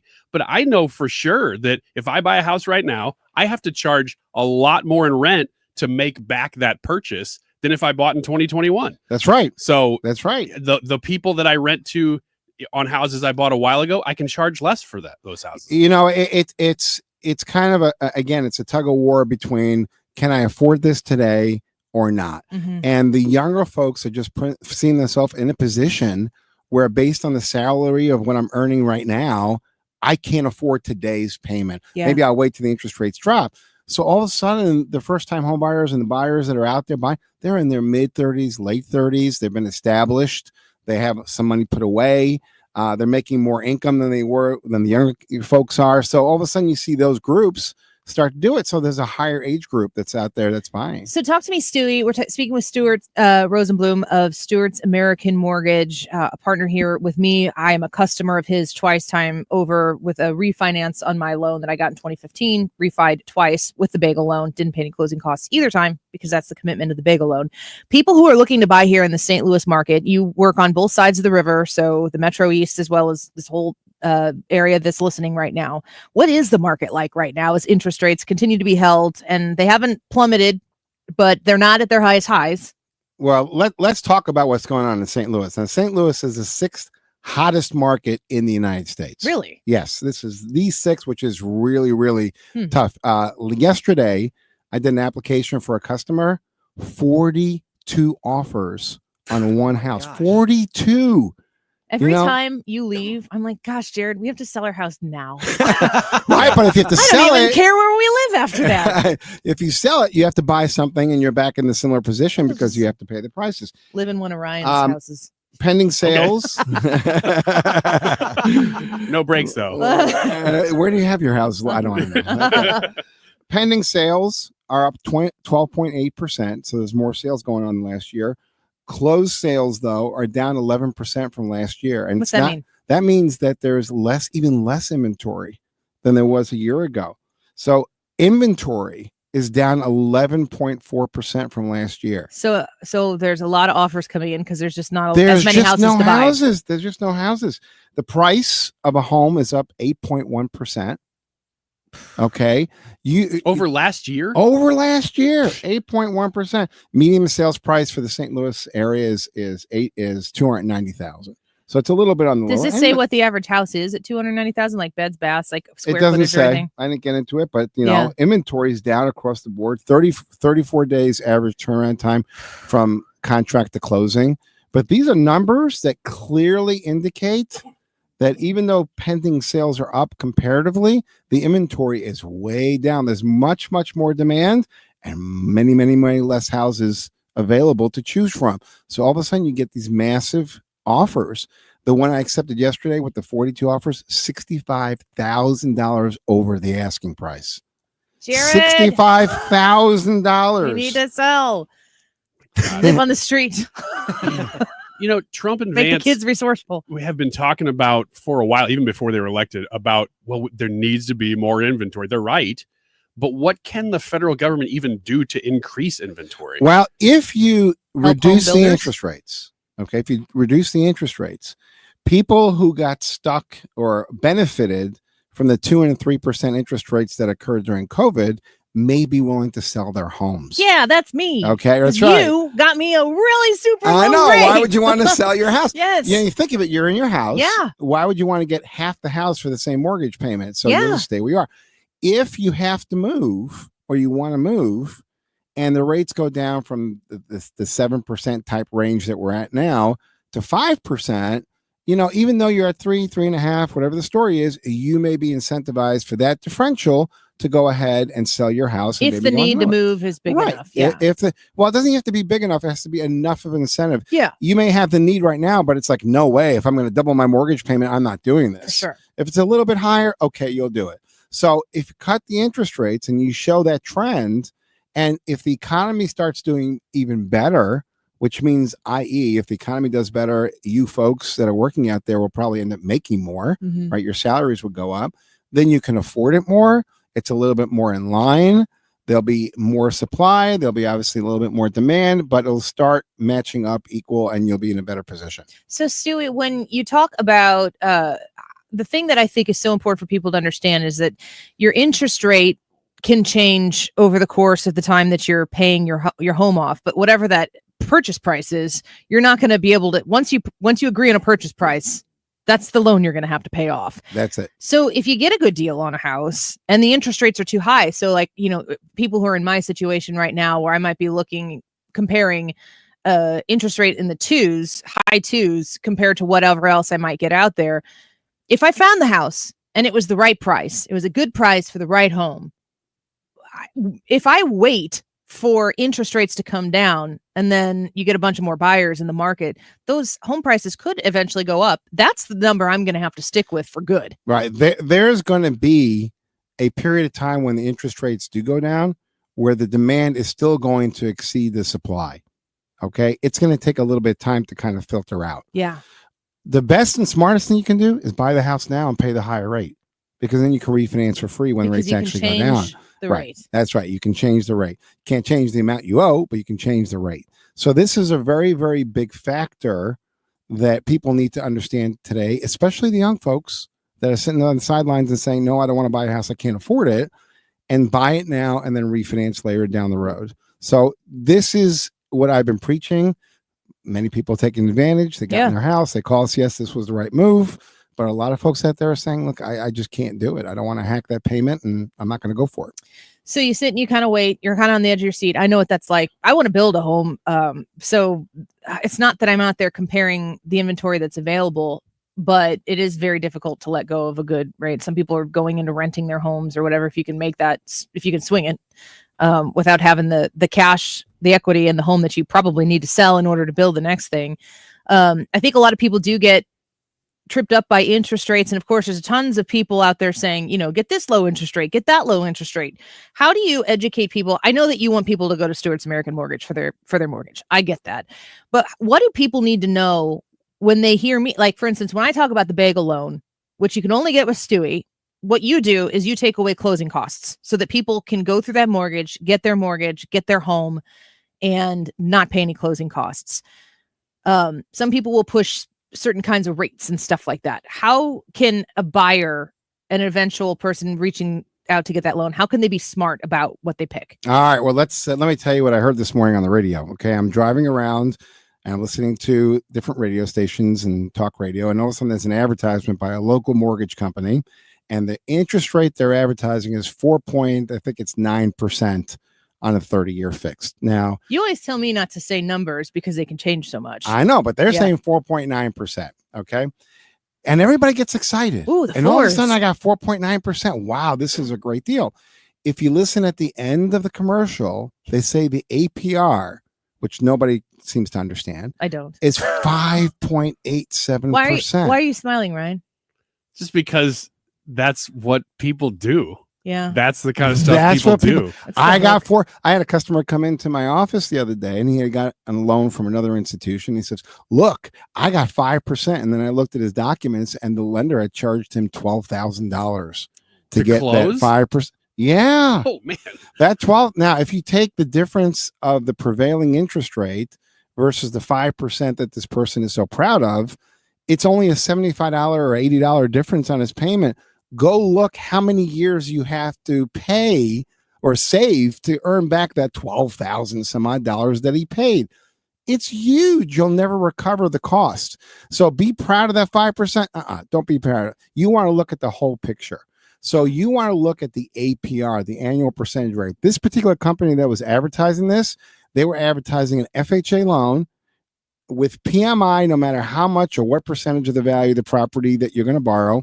1 3/4% as a fee goes to the government. All to just say to do the loan. So all these fees come into play. Right. So when you look at the dollars that you're saving by having the lower interest rate versus what it's costing, it doesn't make sense. A couple questions here from folks that are listening to us on the YouTube channel. Dale says, Annie, can people in Missouri get a bagel? And also, yes, absolutely.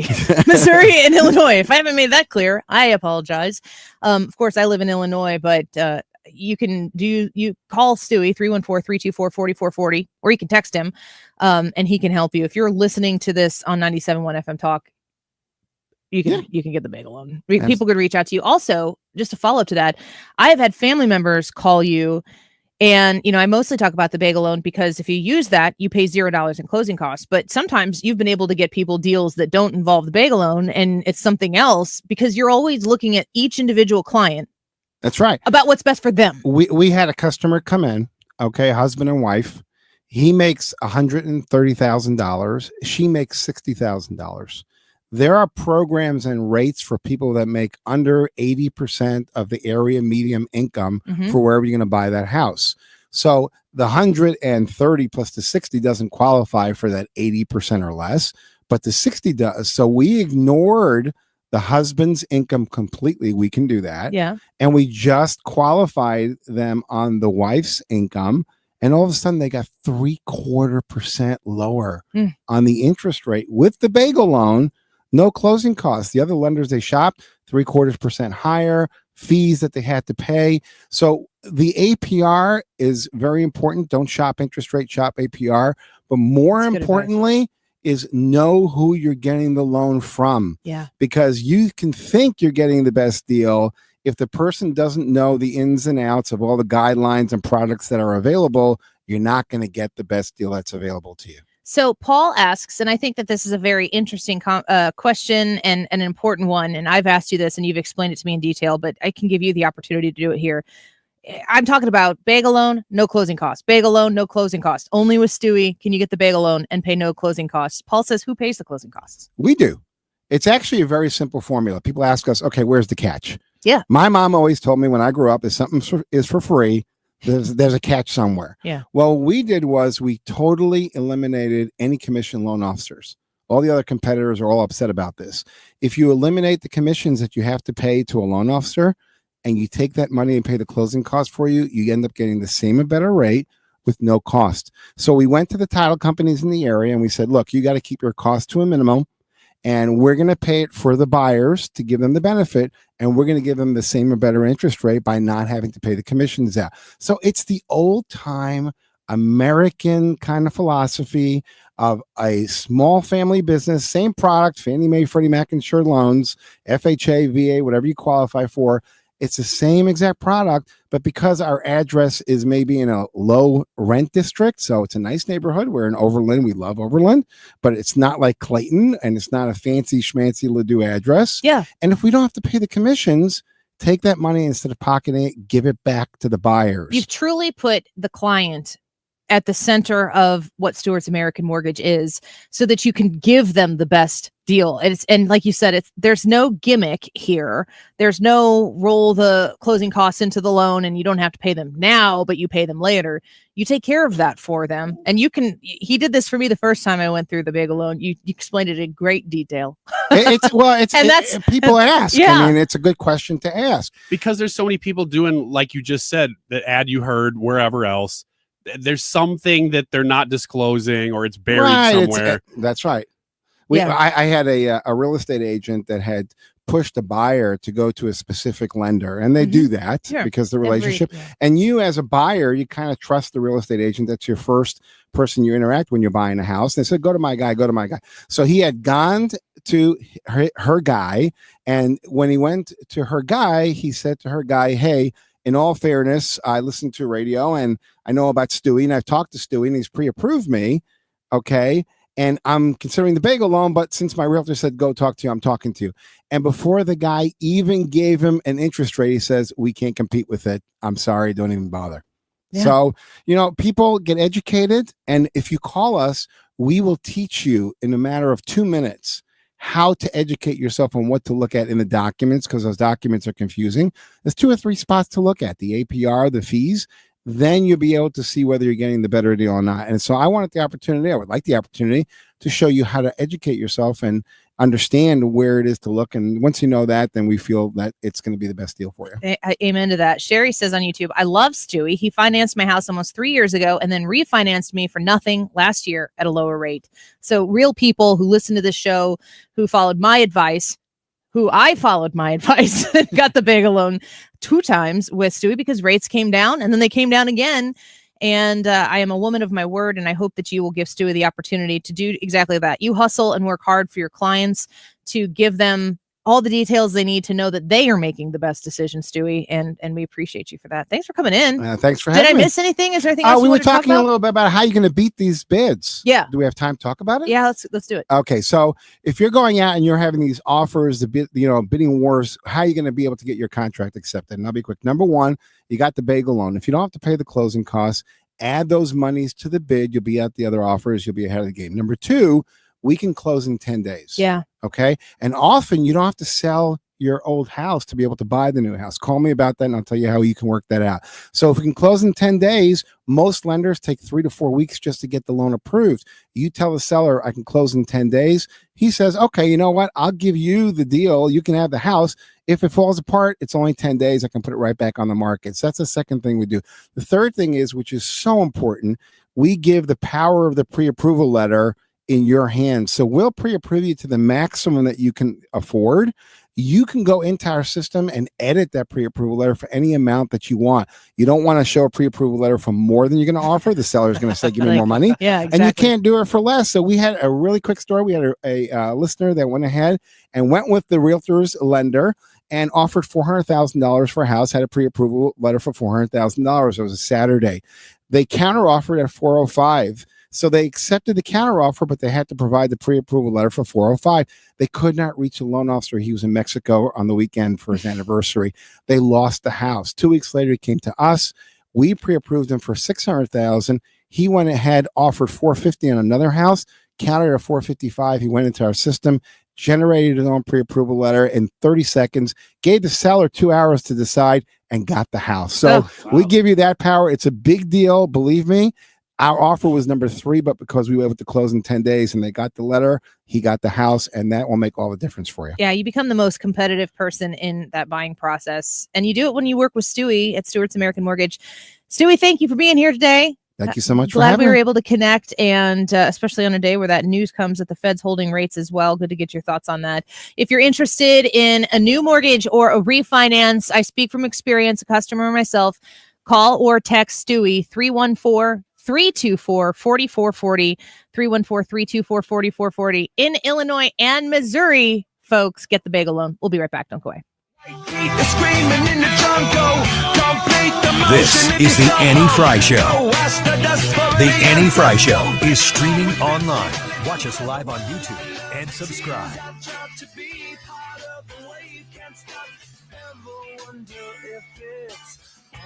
For you, the one I love, the trains I hop to be part of the wave, can't stop. Come and tell me when it's time to. Sweetheart is fading in Homeowners, the spring is here, and there's no better time to sell your St. Louis home. But the agent you choose matters. Who should you call? My friend and trusted realtor, Gloria Liu, your home sold guaranteed realty. Hey, it's Mark Cox. Here's why Gloria should be your first call. While the average realtor puts a sign in your yard and hopes it sells, Gloria will guarantee to sell your home for 100% of market value, or Gloria will pay you the difference. In this market, you don't want to risk working with someone who doesn't have the guarantees, buyers, or experience to help you sell within your time frame and for the most money. Many realtors will overprice your home to get your business, which can lead to your home sitting on the market with little or no offers and price reductions. If you want to sell your home for 100% of market value, or Gloria will pay you the difference, call Gloria Liu today at 314-325-6888 or visit GloriaHasTheBuyers.com. That's GloriaHasTheBuyers.com. Gloria and seller must agree on price and possession date. Mark Cox here. Join me, Annie Fry, and Mark Reardon, along with Thomas Helbig and Bob Kershaw of the Retirement Advisory Group, for the next Protecting Your Retirement educational event. It's Tuesday, May 20th at the Frontenac Hilton at 6:30. Here are Bob and Thomas with more. Are you nearing retirement or already retired and worried about the market volatility and losses at this stage in your life? Would you like to learn why linking to the market is much safer than owning the market? Would you like to learn how to automatically lock in your market gains every year without having to sell? Did you also know if you're 59 and a half or older, you can roll over your company retirement plan tax-free to protect your nest egg from any future losses? You'll get all the answers and more. If you're 59 and a half or older, you cannot afford to miss this event. Protect your retirement nest egg and join the official financial advisors of my show, Thomas Helbig and Bob Kershaw, at the Frontenac Hilton on Tuesday, May 20th at 6:30 p.m. Go to retirementkey.com. That's retirementkey.com. Well, it's 74 degrees and partly sunny. Nope, this is not a weather report, but this is an alert to tell you hot weather is going to be on its way, and you need to make sure your air conditioner is in good working order. If it has struggled, if it's been on the struggle bus here and you know that it's not going to make it through this summer, get in line quickly at Air Comfort Service for a new AC unit. Now, they put new regulations in place for 2025 and future equipment. They've changed the kind of refrigerant that needs to be used. And guess what? Prices are going up by 20%. What Air Comfort Service did was stock up on 2024 equipment so that if you need a new air conditioner in your home, they're going to be able to put one of those in and pass along that savings directly to you. If you call 314-513-0091, that's 314-513-0091. Talk to Air Comfort Service about the HVAC system in your home, what might need to be done. They'll come out and they'll check it out. They'll give you options too. Here's what it would cost to fix it. Here's what it would cost to replace it, and put the power of the next step in your hands. And you can trust the people at Air Comfort Service. I'm a customer myself. They'd be the first people I call with any HVAC issues in my home. AirComfortService.com. Love Talk Radio? We want to hear from you. Help shape the future of your favorite shows right here in St. Louis. Tell us what you love, what you skip, and what you want more of, because your voice matters. You'll be helping us make better radio for you and the entire St. Louis community. It's easy to sign up, and selected panelists will receive a special gift as a thank you. Visit 971talk.com/feedback to join the conversation today. That's 971talk.com/feedback. Need a lawyer? Onder wins. Call Onder Law at 314-9-MILLION. That's 314-9-all-zeros. Or go to onderwins.com. The choice of a lawyer is an important decision and should not be based solely on advertisements. The YouTube live chat poll today is, will Democrat usage of profanity be an effective tool for the party? It seems to be across all Democrats. So, they are doing it on purpose. Unless they're all really that mad. Might be both. YouTube live chat poll, will Democrat usage of profanity be an effective tool for the party? Yes or no? It is 150. This time check is sponsored by Jerry Kelly Heating and Air Conditioning. It's time for a $98 AC tune-up. 97.1 FM Talk is proudly supporting the Guns N' Hoses Queen of Hearts raffle, benefiting the St. Louis Backstoppers. Learn more at stlgunsandhoses.com and listen to the Mark Cox Morning Show Fridays at 8:20 for winner announcements.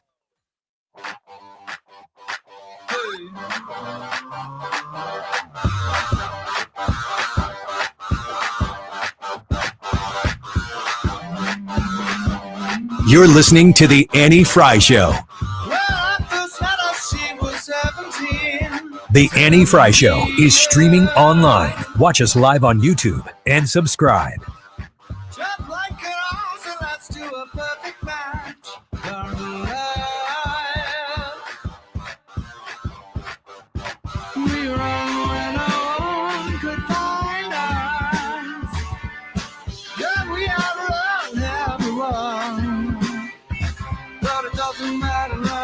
Are you an oversharer by nature, Ryan? Yeah. I've gotten better about it as I've gotten older, but that's my nature. What do you overshare? Like, what is everything going on in my life to anyone? And not to gain sympathy or anything. I just talk. It's like, hey, this is going on. How's it going? How are you? Brad, are you an overshare? It depends on who I'm talking to. If I'm very comfortable with somebody, then yeah, I'll overshare with them. But most of the time, I don't like to share a lot. Wouldn't call myself an oversharer. No, I was going to say you're not. I know you're not. I don't want to You're talk an about undersharer. Why do you say it like that? Because it's negative. What would you like me to share more of? I don't know, dude. There are times where you're like, oh, this happened. And I'm like, well, why don't you talk more about that? And you're like, no. And then you just sort of divert and do something else. And I'm like, you're doing this as a strategy. What? You're trying to avoid the question that usually it's off air. Well, and we have most- so yeah. little time between breaks that sometimes it's like, oh shoot, we got to go back on. But sometimes when the music plays for a long time, it's because we're talking about the juicy about stuff. stuff. But I also know that if I were to tell you anything personal, that it would go nowhere because it would stop with you. So there's two sides to that coin. Have either of you ever had your trust completely broken by somebody where you told them something and it was personal, or maybe, it could be something that's incredibly personal. It could be something that's in limbo and you don't really, pregnancy announcements for one. The reason why people don't traditionally say to the world, hey, we're expecting and having a baby is because there are things that can happen between that time. And generally speaking, once you get to 12 weeks, the amount of miscarriages go down significantly. So that's like something where you might say to someone like, oh, we just found out last week that I'm not pregnant, guys. So don't clip this or do anything with this and scare the absolute, what's the profane question? S out of my husband. He'd probably be happy, honestly. Stools. Don't scare the stool out of my husband. Sorry, Jared. He'd be happy. That's the worst part of it. You're pregnant. Oh my gosh, my stools. I'd be scared. Have you ever had somebody just completely and totally break your confidence? Yeah, but I don't remember. There's not a specific instance that I'm like, oh, that was a bad one. Just stuff that you might have said that you knew. It's like, yeah, I don't really want this to get out, but I'm letting you know. And then it gets out anyway. Just little things. It's not a pregnancy announcement, but it's maybe something you're working on or whatever. And, I should say, though, it's not mutually exclusive. You can be an oversharer, but also somebody who is safe to talk to. It's not that you have to be one or the other. And so that's one of the reasons I've worked on not being an oversharer, because you have the impression when you just talk about whatever that you're not reliable with information, which is not necessarily true. Brad, have you ever had your confidence broken? I cannot think of a time, but I think part of that is because I've never shared anything. And I'm trying to think of like what sort of announcement I might have had in my life that would be on that level of never being shared. I think the real question is like, who owns said information? Mm-hmm. There is for a lot of different pieces of information that you can share with people, can be an excitement that goes with being the one who gets to tell the information. There can maybe be an element of sadness of being the person who has to share that information. And if you're trying to manage expectations on the other end, if you want to be a part of the excitement, like it is the most hurtful thing to tell somebody something and be like, please don't share this with people. And it could be because it's something joyful that you want to share. And it doesn't have to be something big. It could be something really small, but maybe something good happened and you want to be the one to tell that person, and you tell someone and then they go, they're like, oh, I told him, but I told him not to tell anybody. And it's like, that's not the point. Like the information was mine to share. Or on the converse, if it's something that is sad, if you're going to share some, like maybe a medical situation or whatever with somebody, you might want to be there from a human to human level to experience that information being received by somebody, to potentially have to comfort them or to receive the comfort back. That's why I've always just tried to be as much of a lockbox as I can for people in my life. Like if you need to tell somebody something, I hope that the people in my life know that they can tell me that. You're acting like you believe that. I appreciate that. You want me to share more. I don't know of what. You brought this topic up for a reason. Now go ahead and share what you told me off air. Not just with us. Yeah, I'd share with everybody. Ryan is no longer with the Annie Fry Show. I was very sad to hear that. And I thought we should probably make that public, though. He is going to be live on 97.1 from 2:30 a.m. to 2:45 a.m. Well, I'm still with 97.1, but that's not true, guys. Just doing that's a lie. Coast to coast. You're doing Annie Fry Show updates at this key. I'm just prime doing an slot. Annie Fry Show recap in the middle of the night. He's just reading the names of our podcast episodes. Do you like yesterday's? Ryan. The first one that pops up on my phone, Ryan. Good grief. We'll be right back. One of the things with running is I want to enjoy the run, but I never made it very far because the arches on my feet just killed me. So when I got to the end of my rope and I said, I have to do something to get rid of the pain, and a couple people recommended the Good Feet store to me. I loved how I could go in and get a free personalized arch support fitting. They put that time, that work, that effort into helping you find the right arch supports. And you can walk around this store with these in your shoes and try them out before you purchase them. So after I got my arch supports, the arches on my feet stopped hurting and the pain instantly, literally instantly went away. So if you have pain, go. Find a Good Feet store and go. There is an answer. Find the simple solution that will get rid of your pain. I'm Rondi, and that's my Good Feet story. See how Good Feet arch supports work for you before you buy with a free fitting and test walk at the Good Feet store. Visit one of our 2 locations, Creve Coeur and Shiloh, Illinois, and at goodfeet.com. Speaking of secrets you might not want to spill for someone, maybe somebody's getting engaged and you are somebody who gets to know, maybe you helped them buy a ring. There's somebody in this room that helped somebody buy a ring, and I've known about this for a while, and it was at the Diamond Shop, and they were incredibly happy with their experience at the Diamond Shop. And apparently, officially, that question has been popped and answered in the affirmative. Congratulations. I would have to say that the diamond purchase at the Diamond Shop was an integral part of that whole process.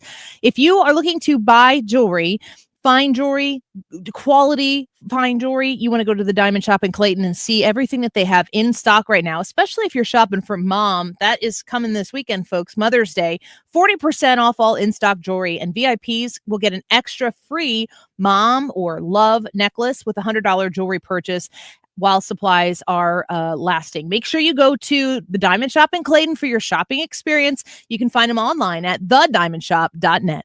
KFTK FM Florissant from the Kaufman Townsley St. Louis's Injury Lawyers Studio. Call 314-500-5000. That's 314-500-5000. All on the free Odyssey app.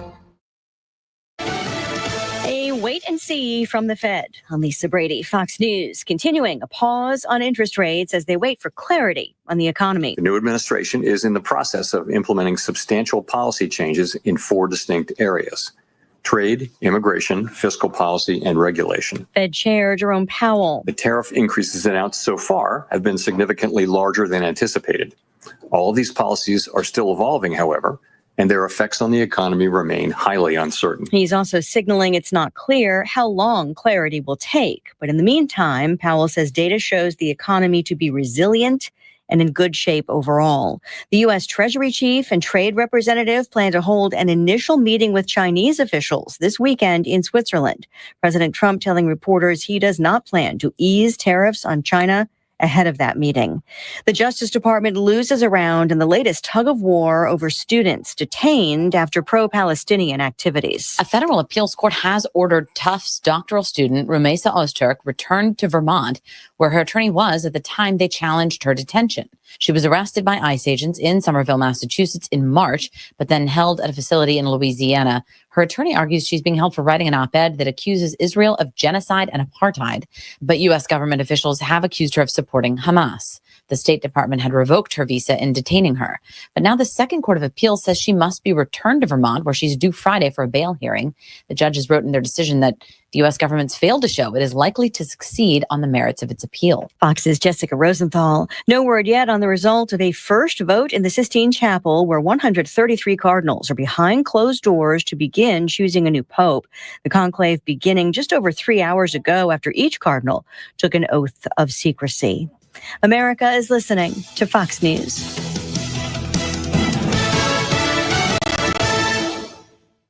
The doctor's office that accidentally mixed up your files has your social security number. The power company that mistakenly cut your service has your payment info. And the hotel that lost your reservation has your passport number. You need LifeLock because your personal info is in endless places that can expose you to identity thieves. LifeLock monitors hundreds of millions of data points every second. If your identity is stolen, we'll fix it, guaranteed or your money back. Save up to 40% with promo code NEWS at LifeLock.com. Terms apply. This is Joe Cordell of Cordell & Cordell. Cordell & Cordell is the largest family law firm in the country with over 35 years of helping clients navigate divorce. That does give us certain advantages, for example, in experience and resources. But being big doesn't mean less personal or less local. Our attorneys live and work in your community, and as neighbors, they understand the challenges your families face. Cordell & Cordell, a partner you can count on. The choice of a lawyer is an important decision and should not be based solely upon advertisements. 600 Kelwood, St. Louis. CordellCordell.com.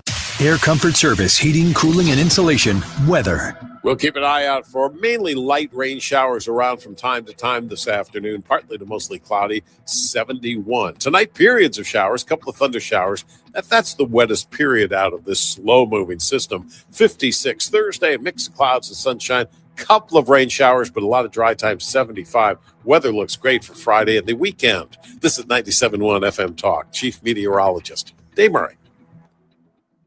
Why do the national tax resolution firms need the tiny fine print at the bottom of all their TV ads? Hi, this is Lance Drury with the Lance Drury Law Firm. You don't hear fast-talking disclaimers in our ads because the claims we make are 100% transparent. The Lance Drury Law Firm primarily focuses on one thing, IRS problems, and we're regulated by the Bar Association, and we have a AAA rating with the Better Business Bureau. IRS issues are serious legal issues. The Lance Drury Law Firm has helped thousands of clients navigate the best resolution plans, and we tell you up front exactly how much it'll cost. Tax resolution law is all we do. So before you send money to some out-of-town, high-pressure salesperson, give us a call at the Lance Drury Law Firm, located right here in St. Louis. Call today to schedule your free consultation with me, 314-260-6120, or visit LanceDruryLaw.com. The choice of a lawyer is an important decision and should not be based solely upon advertisements. Ruler Foods today is acknowledging senior citizens. Who's a senior citizen? If you're 55 and older,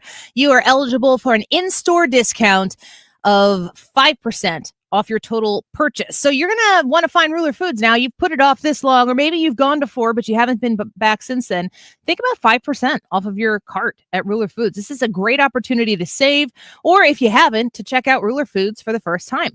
This offer applies to all eligible items and can be combined with food and OTC benefit cards, maximizing savings on your everyday essentials. When you shop at Ruler Foods, they have everyday savings. Just by virtue of being Ruler Foods, you can save on the products you buy all the time, name brand products, but also those Kroger brands that come at Ruler Foods prices. If you are needing to fill your pantry, your refrigerator, your freezer, get to Ruler Foods today, especially senior citizens, and enjoy that extra 5% discount.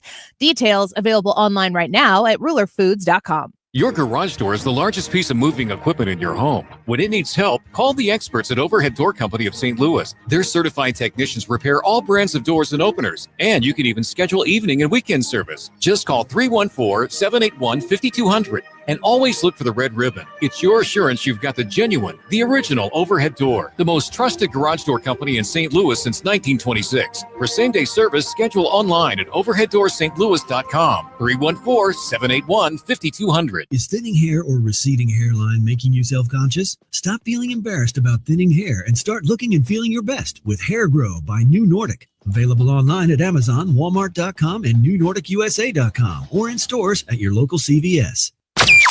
That is exactly what I needed to hear. Thank God someone here knows what they're talking about. That's us. That's right. Gotta love this American ride. You need to take the time and get the full picture. Come on, turn the radio on. It's Saturday and I won't be long. Don't get me wrong, I love the ladies. I mean, they rev my engine, but they don't belong in the newsroom. It is Anchor Man, not Anchor Lady. What do you want from me? I'm not America's sweetheart. Goodness sake, kid. Keep your voice down. Your father's listening to the radio. I'm not America's sweetheart. This is the Annie Fry Show. Brad, tell us what you know about the scramble on Monday that we're going to broadcast from. Well, Monday, we're going to be at Tamarack Golf Course and from noon to 3, and the St. Clair County GOP is putting on a golf scramble there. And I have on good authority that if you wanted to put together a team, there is room for you. So put together a team, 4-man scramble, 4-person scramble, 4-lady scramble, whatever you want to do. Put together a team. Ladies included in persons? Yep. Well, you know. What do you mean, well, you know? Ryan, explain it. Ladies aren't people. Ryan said it, not me. Anyway. You kind of did. I did not. Plausible deniability. After this, all the women have canceled being a part of the golf scramble. Yeah, we just ruined it. No, not we. Ryan. No, not Ryan. Not Ryan.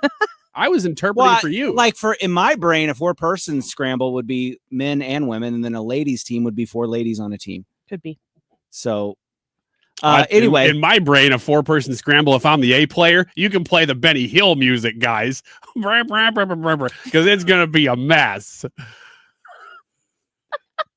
So for more of that, sign up. Ethan, Ryan needs more or less sugar. It's your job to find out. Let's just go high end and go more. Just in case. Because you just never It's a know. risk you're willing to take. Yeah. I was going to tell you this off air, and then I was like, no, I should say this on air. Do you know your dating anniversary with your spouses?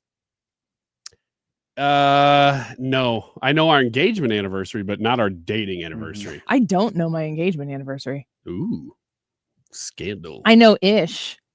I know ours. Late January. You don't know when you first officially started dating? No, because we didn't go on a date together. We just started kind of hanging out with friend groups, and it just became something. Mm-hmm. So there was no. How did you confirm that it was?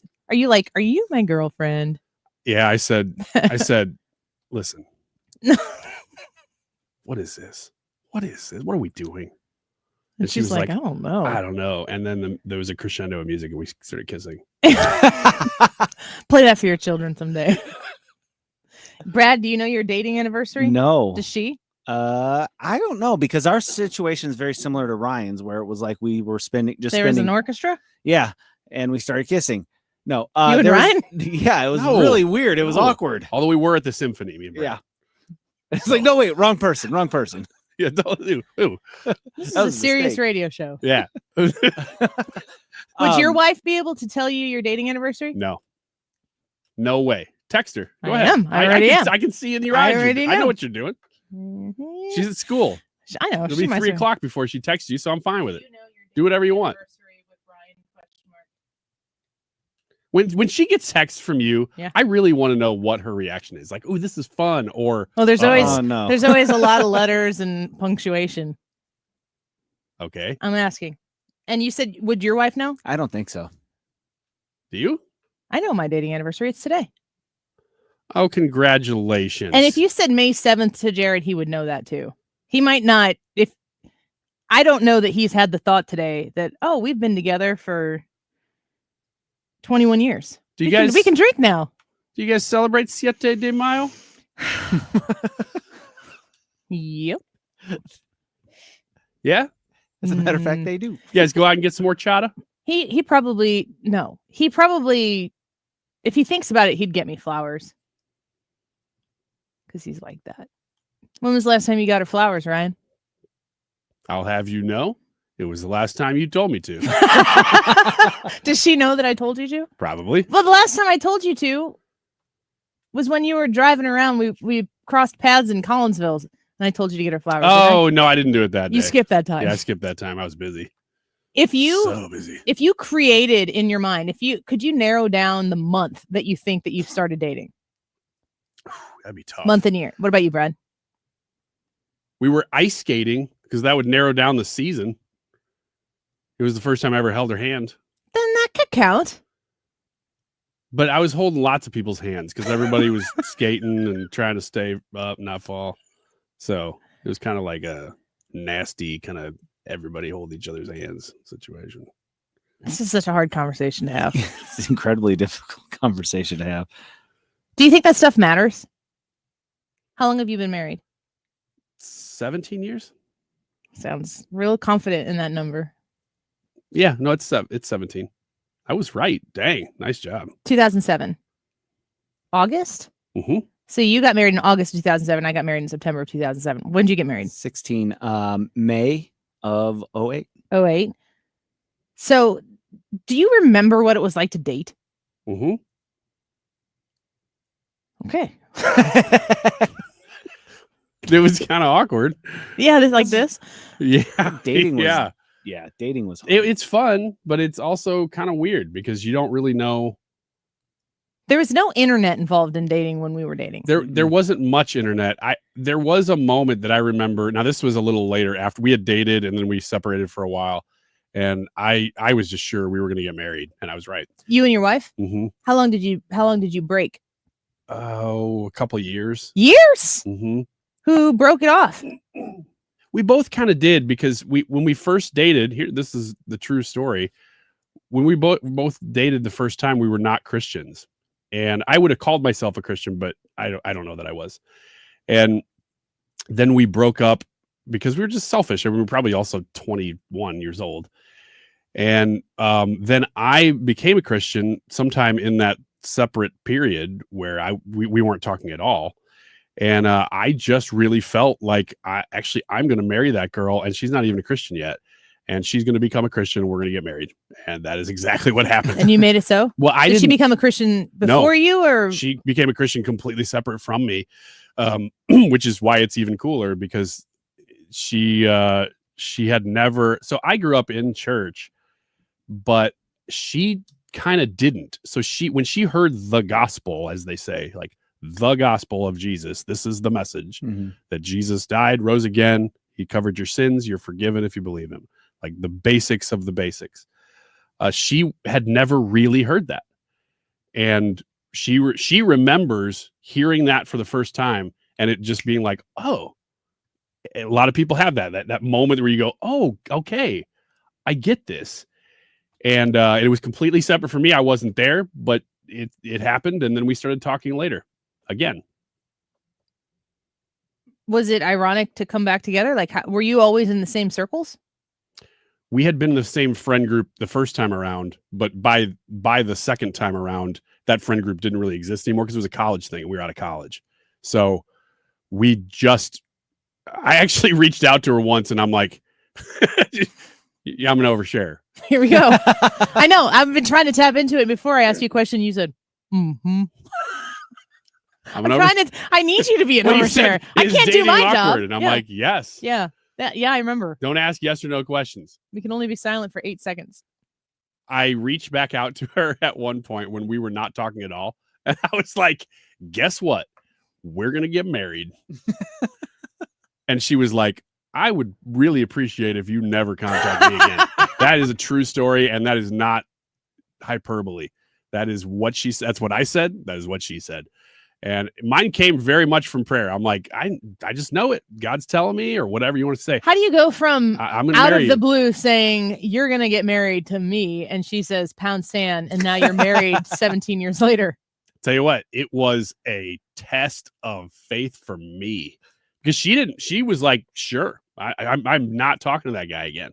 But I had to be sort of faithful to her without being around her. So it was weird. And I had a few opportunities to date girls that I liked. And I was like, no, I just don't think I was supposed to. And hindsight is 2020, because I could have been so far off the mark, but I wasn't. So it's cool that happened. Would she tell the story the same? Well, her perspective's different, but she does tell the story the same, Yeah. like from her side of it. Yeah. What about you, Brad? Well, nope. Well, what was the original question? Because that was a meandering story, but meandering. Well, you said that do you think your wife would have a date that you started dating? Not would she? Man, I don't think so. And the reason I say that is because we hung out together in a friend group, and then kind of how that worked is everybody would go home. I would just stay a little bit later and talk about your hair, talk about whatever. Yeah, flip my hair and smile and blush, bat your eyes. Yeah, sailor boy. So it evolved out of a friendship into a romantic relationship. Did you ever say, man, what is this?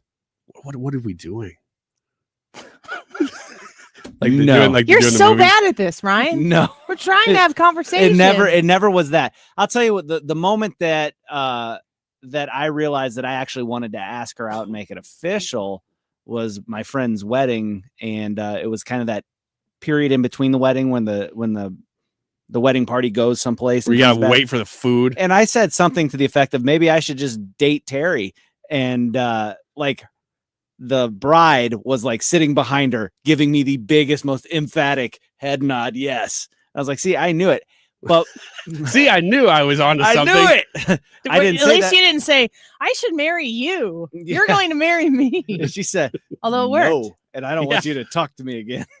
No, but like what made her realize that she liked me is the day of my best friend's wedding, his ex-girlfriend showed up, which is really weird timing. And I ran interference that whole day, and Terry got really jealous. And her friend was like, you like him? And she's like, no, I don't. And she's like, yes, you do. Look at how jealous you're getting. So it worked out. But to say what day. Is that how she would tell the story? I think so. Yeah. Her perspective naturally, but probably in a better way too. But yeah, that's that. And then there was a time where she was going to break up with me, and I just told her, no, I don't think we should break up. That's not a good reason. And she's like, yeah, you're right. And then we didn't break up. How long did you date, Ryan? On and off? Like total time that you dated, not including the break before you got married? 2 or 3 years. What about you guys? We dated a year before I proposed, and then I think we were engaged for 6 months. So year and a half. That's pretty fast. Do you think so? Jared and I dated for 3 years before. It was a little bit less than 3 years before he proposed, and then another 8 months before we got married. Do you think that courting process is lessened now because of the internet, the amount you can communicate? Maybe communication is cheaper now than it was before, when there was more person-to-person contact. I don't know the answer to that question, but I would guess it's longer because people want to stay in that pool for longer because there's more opportunity out there. You think there's more opportunity? It's like social media. I would think that online dating has a lot of the similarities to social media, in that you can get those quick hits that people, I kind of like you. Oh, okay, let's maybe get together. And you're kind of texting with people a lot. I would think that whole process just is played out for a longer period of time because of that. Well, it's 2004, 21 years is right. Jared and I have been officially together, and it's been great. I wonder if he knows that. I'm going to message him and ask him. You should get him flowers. I will.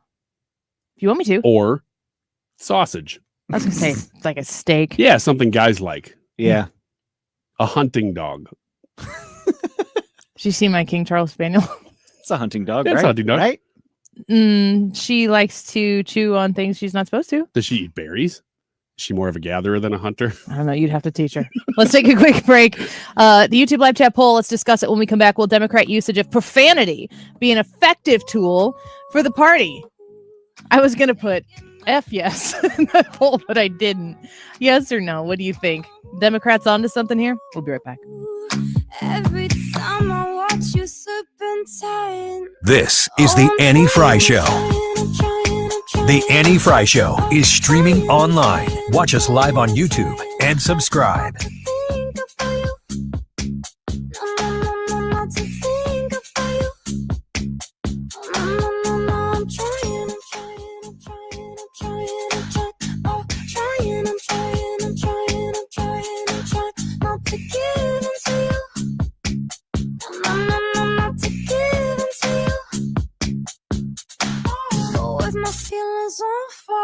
Guess I'm a bad liar. ArtisticDecks.net, the affordable deck of your dreams on your home this year. That's the exciting thing that Artistic Decks can deliver to you. And if you want to see some of the examples of beautiful custom decks that they have built here in the St. Louis area, you can go to ArtisticDecks.net. You can also call them directly and start the process to get on the list so that you can have your deck enjoying this summer.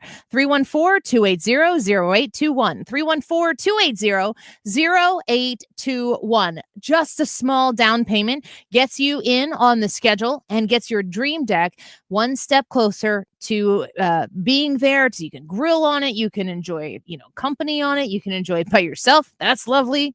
I completely understand that. Take in the nice breeze, the sunshine, the warmth, the sounds of your neighborhood. While everybody sees this beautiful new deck being built on your home, they're going to want to gather in your backyard and take in some of the friendship.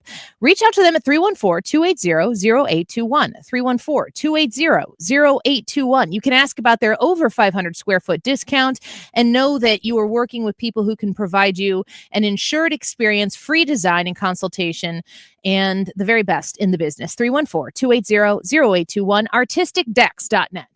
Hey, Jimmy Fallon here with a quick listening tip for you. If you miss Fox Across America or any of your other Fox News favorites, do not worry. I got you covered. You can stream previously aired shows with Rewind, available exclusively on the free Odyssey app. So if you're busy work days, it doesn't mean you have to miss out on the news. Listen to your Fox shows on your time with Odyssey. To get started, just download the free Odyssey app and search for Fox News Radio. That's Odyssey, Audacy. I'm spelling it out in case you're a little slow like me. The Biz Dash returns as St. Louis's healthiest happy hour. Combining fitness and fun, it's a perfect team bonding activity for any size business. All levels of runners and walkers are welcome. Join us this spring at Energizer Park, home of St. Louis City SC, for the 10th year of the Biz Dash, the ultimate office party and kickoff to summer.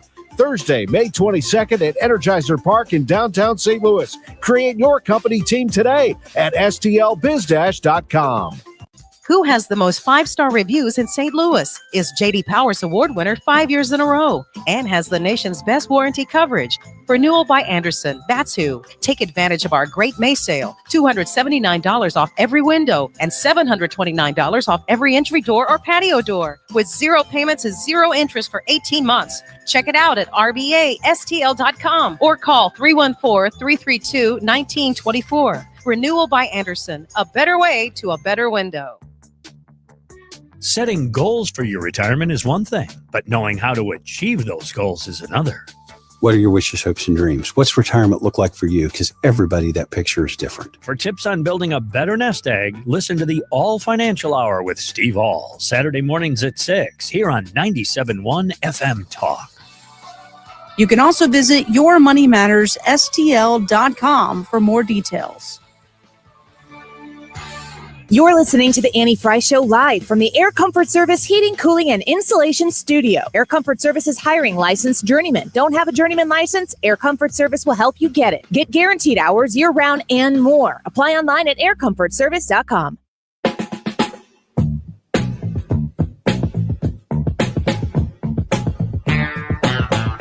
This is the Annie Fry Show. Follow Annie on X at Annie Fry Show.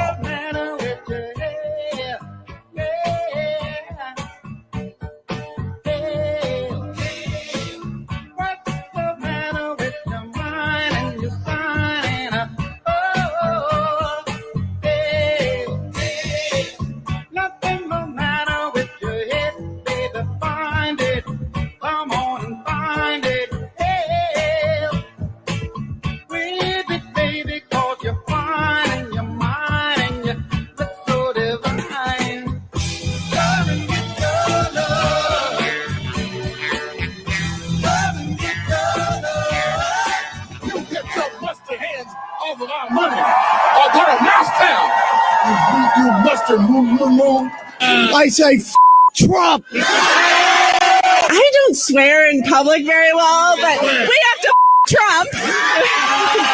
Please don't tell my children that I just did that. Hey, I just want to correct what a couple of my colleagues said. They used that word in front of Donald Trump's name. What they meant to say, Donald Trump and Elon Musk. So this is what the Democrat Party has come to. I don't understand it as a philosophy, as a tactic. When that woman says we have to, yeah, that one's a swing and a miss. It's like, gosh, I'm really glad you clarified that you're not much of a swearer. We couldn't tell. I'm not sure you know what that word means. The YouTube poll for today: will Democrat usage of profanity be an effective tool for the party? Yes or no? We've got folks weighing in on the YouTube chat. Gary says no. In my experience, profanity is an indication of a poor vocabulary and a sign of desperation. I do agree with Gary that it seems real desperate. I'm a no on this poll just because the people who want to see outrage have already been outraged, and they're already at that place. I don't think it's moving people to use foul language over and over and over again, especially as a tactic the way they are. First of all, do you agree that it's a tactic that they're using? I don't know that it went out in a Democrat memo that, hey, you guys should use the F word more often. But once somebody started doing it, it's like they all said, ooh, that showed a little bit of something else I could grab onto. And so in that sense, yes, I do think it's a tactic that they're all grabbing and using simultaneously to show just how much rage they have, because they can't really do anything else. So the desperation thing is very much a part of this conversation. Imagine being like, we need to convey to these people that we're upset. Well, I've been reading our YouTube comments. They're really good on this topic. Vicky says no, but let them keep at it and show their lack of any depth in their party. Betsy says no, uncertain what will accomplish for them or anyone for that matter. Ender says, odd take, using profanity in and of itself isn't necessarily a bad thing, is even an art form of sorts. However, ancient politicians using it to try and, quote, fit in is disingenuous and doesn't work. So I agree with that, Ender. Like some of the people who are implementing this strategy, you're just kind of exposing the whole thing. It's kind of a House of Cards scenario when you have this person be like, I don't usually talk like this, but we have to. It's similar to the Nazi thing where they just use the word Nazi over and over and it loses meaning. It's like, well, how do I ratchet this up to a higher level? Well, now I'm going to start cussing. And I'm going to call him a blanking Nazi. Yeah, it's how do I make this more intense? But at some point, you overuse the words to where they don't matter anymore. We're kind of there, although you haven't seen. That's the other point I wanted to make. You played the clips of those random protesters mostly. There might have been a couple lawmakers in there. But this isn't just randos. This isn't Twitter. I think those were all lawmakers. TikTok people. The one I just played, I think, was oh, really? It was a Fox News. Well, I thought some of them were protesters at least, but this is the people on socials typing these in. These are elected officials doing this. Yeah. G-Whip says, my mom always says, strong words, weak mind.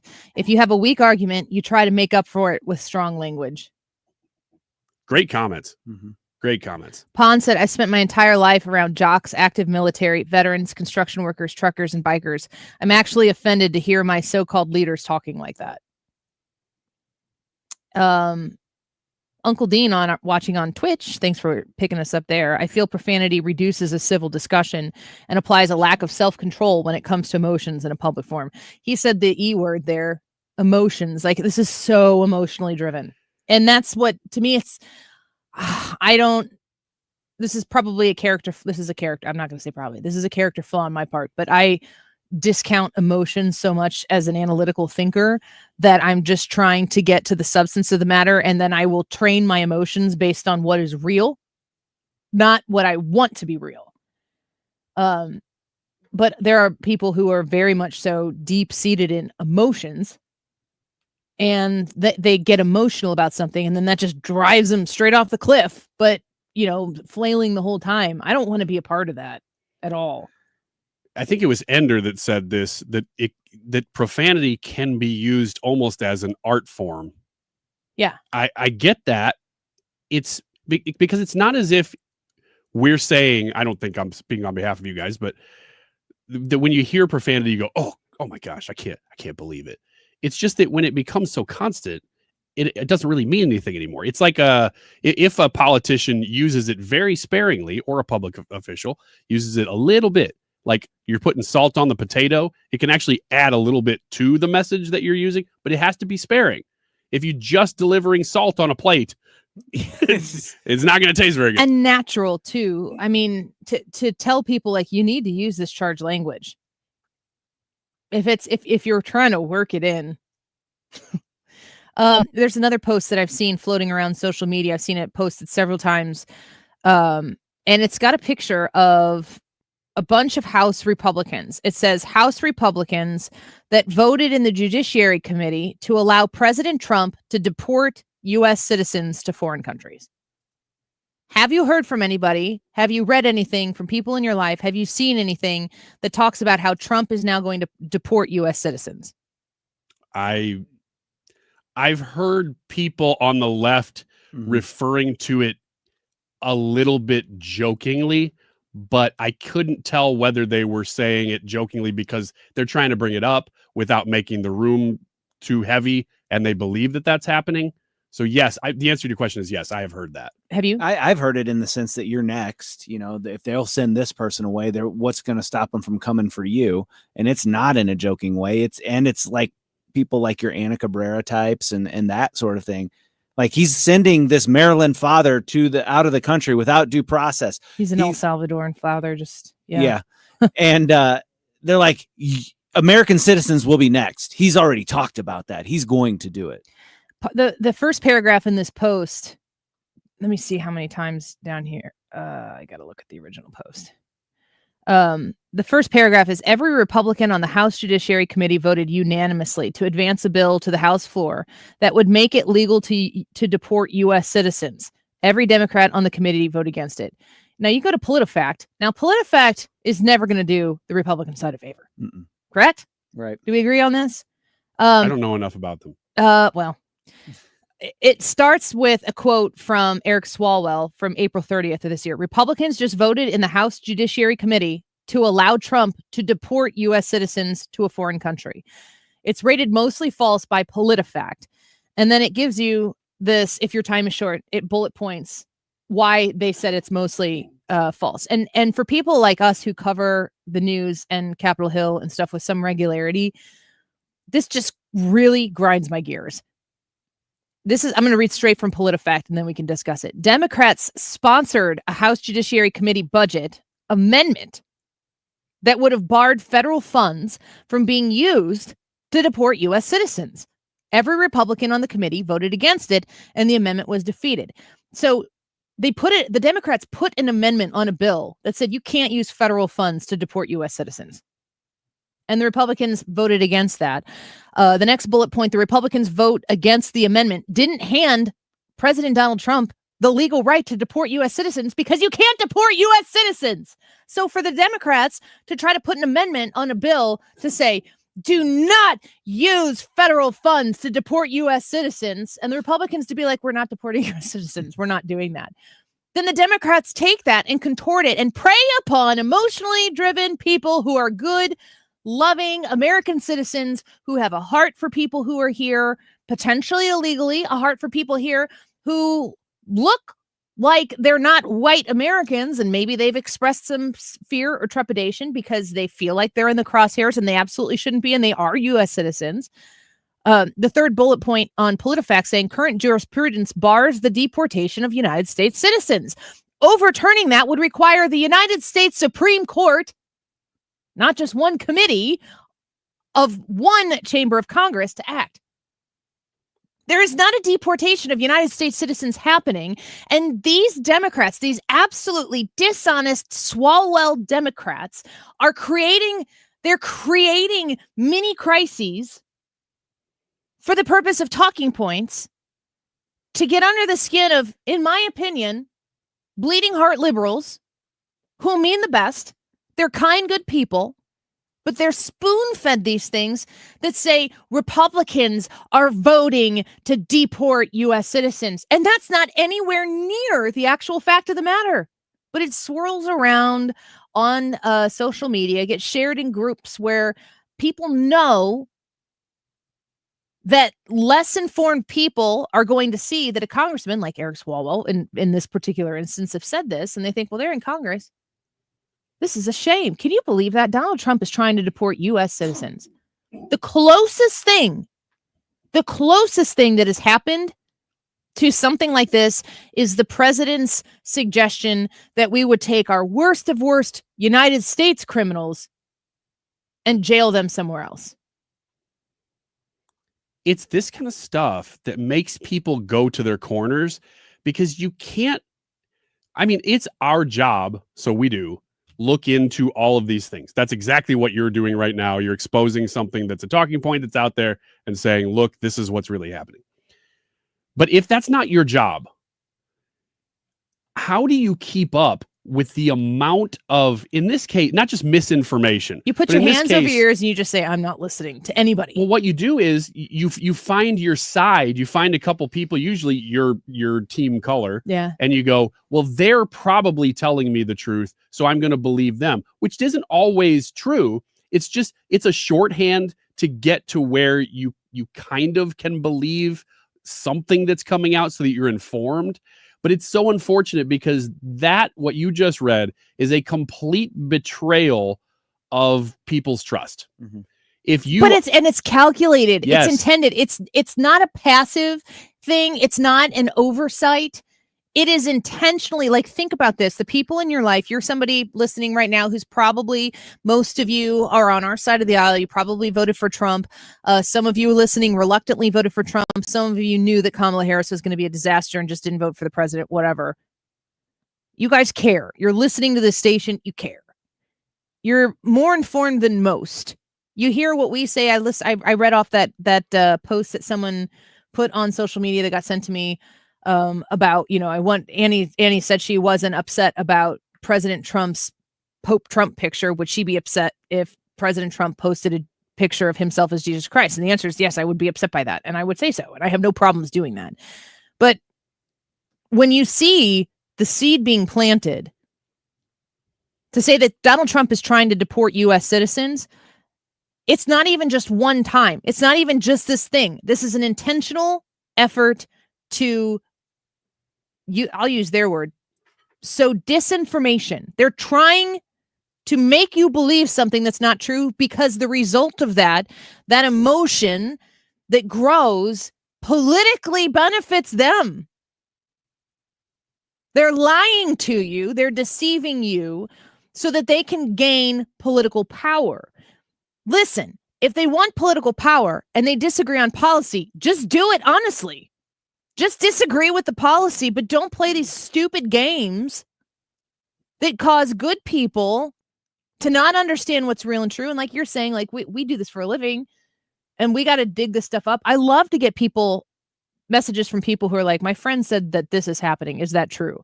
And then I got to go through the process of trying to find out if it's true. And a lot of times I'll send that link to a connection that I have, an expert that they'll say, no, that's not true. Maybe we'll get a guest on to explain why it's not true. But there's so much effort and it pisses me off that we are on this side of the word police, the thought police. The Biden administration invested so much time and energy and bureaucracy into making sure they could control what you think and what you're allowed to say. This was a huge, huge effort by the Biden administration. You want to talk about fascism? That we're on this side of it and there's nobody here to really call it out. And the answer isn't to shut people up. It's just to inform people and be able to call out publicly, no, that's wrong because. But we went through an era, 2020 through about 2022, where it wasn't just, oh, well, everybody can say whatever they want and we'll figure out what's true. It was everybody can say whatever they want unless we decide you can't hear it. We're going to shut down as much speech as we can on every social media platform so that not only can we lie, but you can't even fact check us. Yeah. That was a scary place to be in. But I think, thank God we're out of that right now. But I think maybe that's where the profanity is coming from, because that power that they had to suppress what was true and your ability to figure out if what they were saying to you was a misinformation, that's gone. So now they need to try to figure something else out to try to break through and do it. And so now they're leaning on this profanity. It's like, well, what if I yell loud enough? And to me, when the facts are on your side, you pound on the facts. But like when the truth is on your side, you would pound on the truth. But if nothing's on your side, then you pound on the table. And that's all they do is yell. Yeah. That goes to our YouTube poll today. We want to know if you think the Democrat usage of profanity will be an effective tool for the party, yes or no. I got a text message from our new traffic reporter, Mark Cox. You're definitely going to want to stay tuned to the Mark Reardon Show coming up next, and Sue Thomas will be updating you. He said interstate westbound 4064 is blocked completely due to an accident just across the Boone Bridge in St. Charles County, and it is backed up for miles. Westbound 4064, an accident just across the Boone Bridge in St. Charles County. Avoid it. And keep it right here on 97.1 FM Talk, because Sue Thomas will be updating you on all of that as soon as she gets in here at 3. We're going to take a quick break. We'll come back with the poll results and some more of your comments in a minute. This is the Annie Fry Show. The Annie Fry Show is streaming online. Watch us live on YouTube and subscribe. Michael's Flooring Outlet. IGotFloor.com is the website.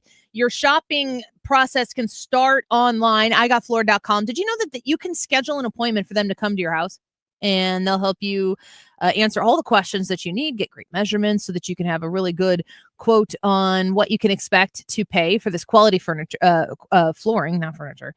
If you want to go on their website and request an estimate exactly from there, you can do that also. You can shop through all the different products that they have, the Mohawk Smart Strand carpeting.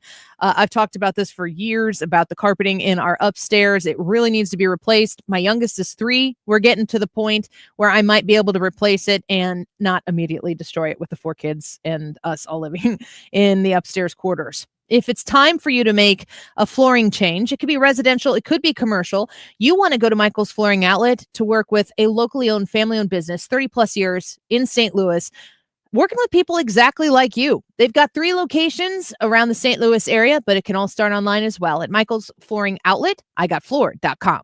Mark Cox here. Join me, Annie Fry, and Mark Reardon, along with Thomas Helbig and Bob Kershaw of the Retirement Advisory Group for the next Protecting Your Retirement educational event. It's Tuesday, May 20th at the Frontenac Hilton at 6:30. Here are Bob and Thomas with more. Are you nearing retirement or already retired and worried about the market volatility and losses at this stage in your life? Would you like to learn why linking to the market is much safer than owning the market? Would you like to learn how to automatically lock in your market gains every year without having to sell? Did you also know if you're 59 and a half or older, you can roll over your company retirement plan tax-free to protect your nest egg from any future losses? You'll get all the answers and more. If you're 59 and a half or older, you cannot afford to miss this event. Protect your retirement nest egg and join the official financial advisors of my show, Thomas Helbig and Bob Kershaw, at the Frontenac Hilton on Tuesday, May 20th at 6:30 p.m. Go to retirementkey.com. That's retirementkey.com.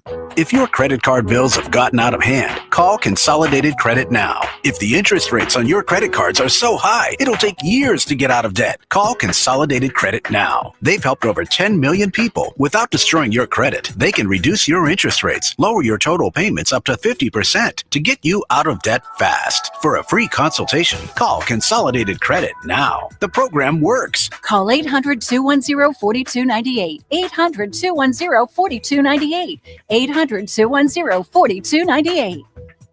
Consolidated Credit Solutions Incorporated, 5701 West Sunrise Boulevard, Fort Lauderdale, Florida 33313. Licensed by the New York Department of Financial Services and by the Vermont Department of Financial Regulation. Kansas CSO 0019051. Maryland DM 1492. Oregon DM 892. Licensed by the Virginia State Corporation Commission, license number DC83. Service may adversely affect the individual's credit. Non-payment of debt may lead to additional finance charges or collections activity, including legal action. Actual interest rates, length of program, and monthly payment reductions will vary by consumer and creditor. Yours could be higher or lower. Not a loan company. We do not lend money. I'm Dr. Nick Barnes at Health From Within Family Chiropractic in Rock Hill. At Health From Within, our mission is to transform the way you manage your health by bringing you the truth about health and healing. We use proven techniques to remove interference in the nervous system and maximize health naturally, without drugs or surgery. Connect with me at healthfromwithinstl.com and join me for Maximize Living on this station every Sunday at 8 a.m. or download the Maximize Living podcast, healthfromwithinstl.com. Hey, it's Mark Reardon for New Perspective Senior Living, where your loved one will enjoy chef-prepared meals, engaging activities, state-of-the-art technology, and a welcoming community that feels like home. Visit npseniorliving.com to schedule a tour today. New Perspective, where every day is a chance to live life on purpose. I appreciate your votes and especially your comments on today's YouTube live chat poll question. Will Democrat usage of profanity be an effective tool for the party? Yes or no? Let us know what you think. We'll give you the results in just a couple minutes before the end of the show at 3 o'clock when Mark Reardon / Brad Young takes over. 246. This time check is sponsored by Jerry Kelly Heating and Air Conditioning. It's time for a $98 AC tune-up.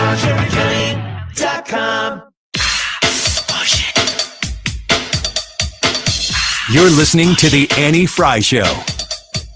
Follow Annie on X at Annie Fry Show.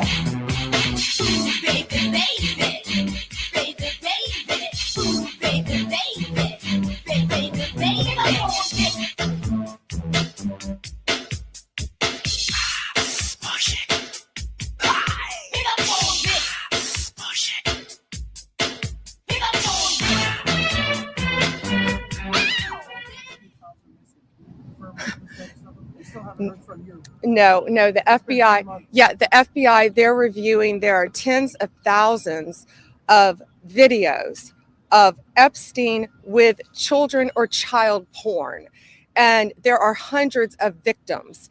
And no one victim will ever get released. It's just the volume. And that's what they're going through right now. The FBI is diligently going through that. I haven't seen that statement, but I'll call him later. And Pam Bondi saying in that statement right there, the sheer volume of videos of Epstein with children and child porn is so much that they can't, that's just taking so long. Your thoughts? Well, that the quote is there are tens of thousands of videos of Epstein with children or child porn means that they can't just be that they have tens of thousands of videos of Jeffrey Epstein alone.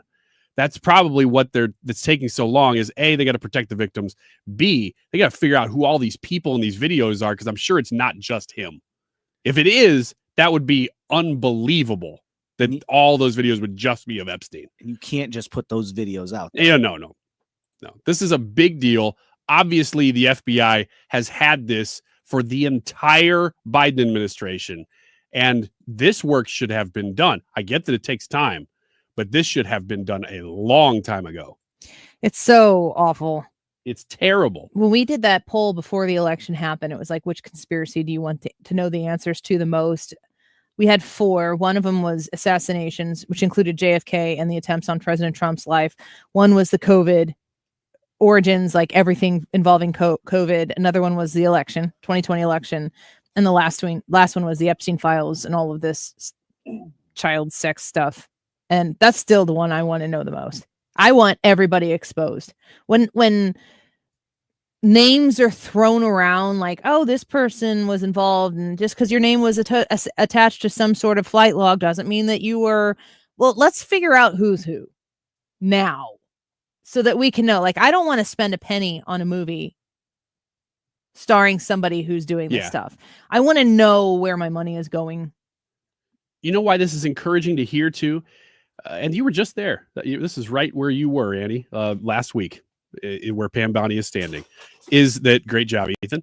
That this is saying things that I'm not sure that we knew for sure. We knew that the little black book existed. We knew that the flight logs existed. I did not know that I probably was out there, but I didn't know the FBI had tens of thousands of videos of this. That's a game changer. I think you're right. Another story that I want to highlight here before we wrap the show is Kristi Noem, DHS secretary, was in Springfield, Illinois. 16 times in Chicago and had been continuously released over and over again. What's worse is that all of these arrests have happened between October of 2023 and November of 2024. All of these occurred under Governor Pritzker's watch, and he largely excused all of this crime under the guise of running a sanctuary state and supported policies that prevent local law enforcement officers to work with our ICE officers to get families justice. Now that we've given the American people the safest and most secure border in American history, we have to double down at removing dangerous criminals. President Trump has been focused on making sure that we're going after the worst of the worst, going after those who are perpetuating violence against American citizens. And Governor Pritzker has created a sanctuary here for those criminals and invited them here with free health care, free housing, free assistance, and facilitated them being protected from being brought to justice. People are dying every day because of these policies, and people are evading justice, and families like the angel families behind me are mourning the loss of their loved ones with knowing that it's going to continue to go on and on into the future. Governors like J.B. Pritzker don't care if gangbangers, if murderers, rapists, and pedophiles roam free in his state. If they are here illegally, he's going to protect them. And for most of my career, I have fought these kinds of criminals and fought to protect my people in South Dakota, but also across the country. And that is what President Trump is focused on here today. We are a nation of laws, and we're a nation of laws for good reason. As Secretary of Homeland Security, I'm going to uphold our federal immigration laws. I'm going to draw attention to people who are breaking the law and and breaking and violating our Constitution. I'm going to fight for the victims every single day and draw attention to them as long as we can. And President Trump will continue to do that as well. So there's Christine Ohm talking from Springfield, Illinois, about J.B. Pritzker's unwillingness to protect the people like me and my family, and really the rest of us here. Ethan is from Illinois and the Missouri side now, but definitely has family in Illinois. The people prioritized, again, this is going back to what we were talking about in the last segment. The people who this man prioritizes, he prioritizes them for his own personal political gain. It's just about J.B. Pritzker. It's just about the talking point to appear to emotionally driven people, the people who think more with their feels than they do with facts. J.B. Pritzker puts himself out there and says, oh, this is a place where you can come. He says he'll protect all of his residents. Well, when he says residents, he's choosing not to say the citizens. He's choosing not to talk about the people who are here living and abiding by the law in the state of Illinois. He is shielding those people from a federal government that's looking to enforce the law. He is specifically, with the Illinois Trust Act, working against cooperation with ICE and law enforcement to be able to protect the citizens of this state and make it a safe state. Imagine if J.B. Pritzker's biggest fantasy came true. What do you think his biggest fantasy is, Ryan? President of the United States. I'm glad you said that. Imagine that his biggest fantasy of becoming the president of the United States actually comes through, and we've got a Republican governor there in Illinois who's not abiding by his orders, who's not cooperating. He's going to try to make a scene, and he probably would make a pretty big one because he's used to making big scenes. He wouldn't be very happy about that either. If you're talking about federal law enforcement and using your authority as the governor of the state to take your local law enforcement and say, do not cooperate, what do the people want?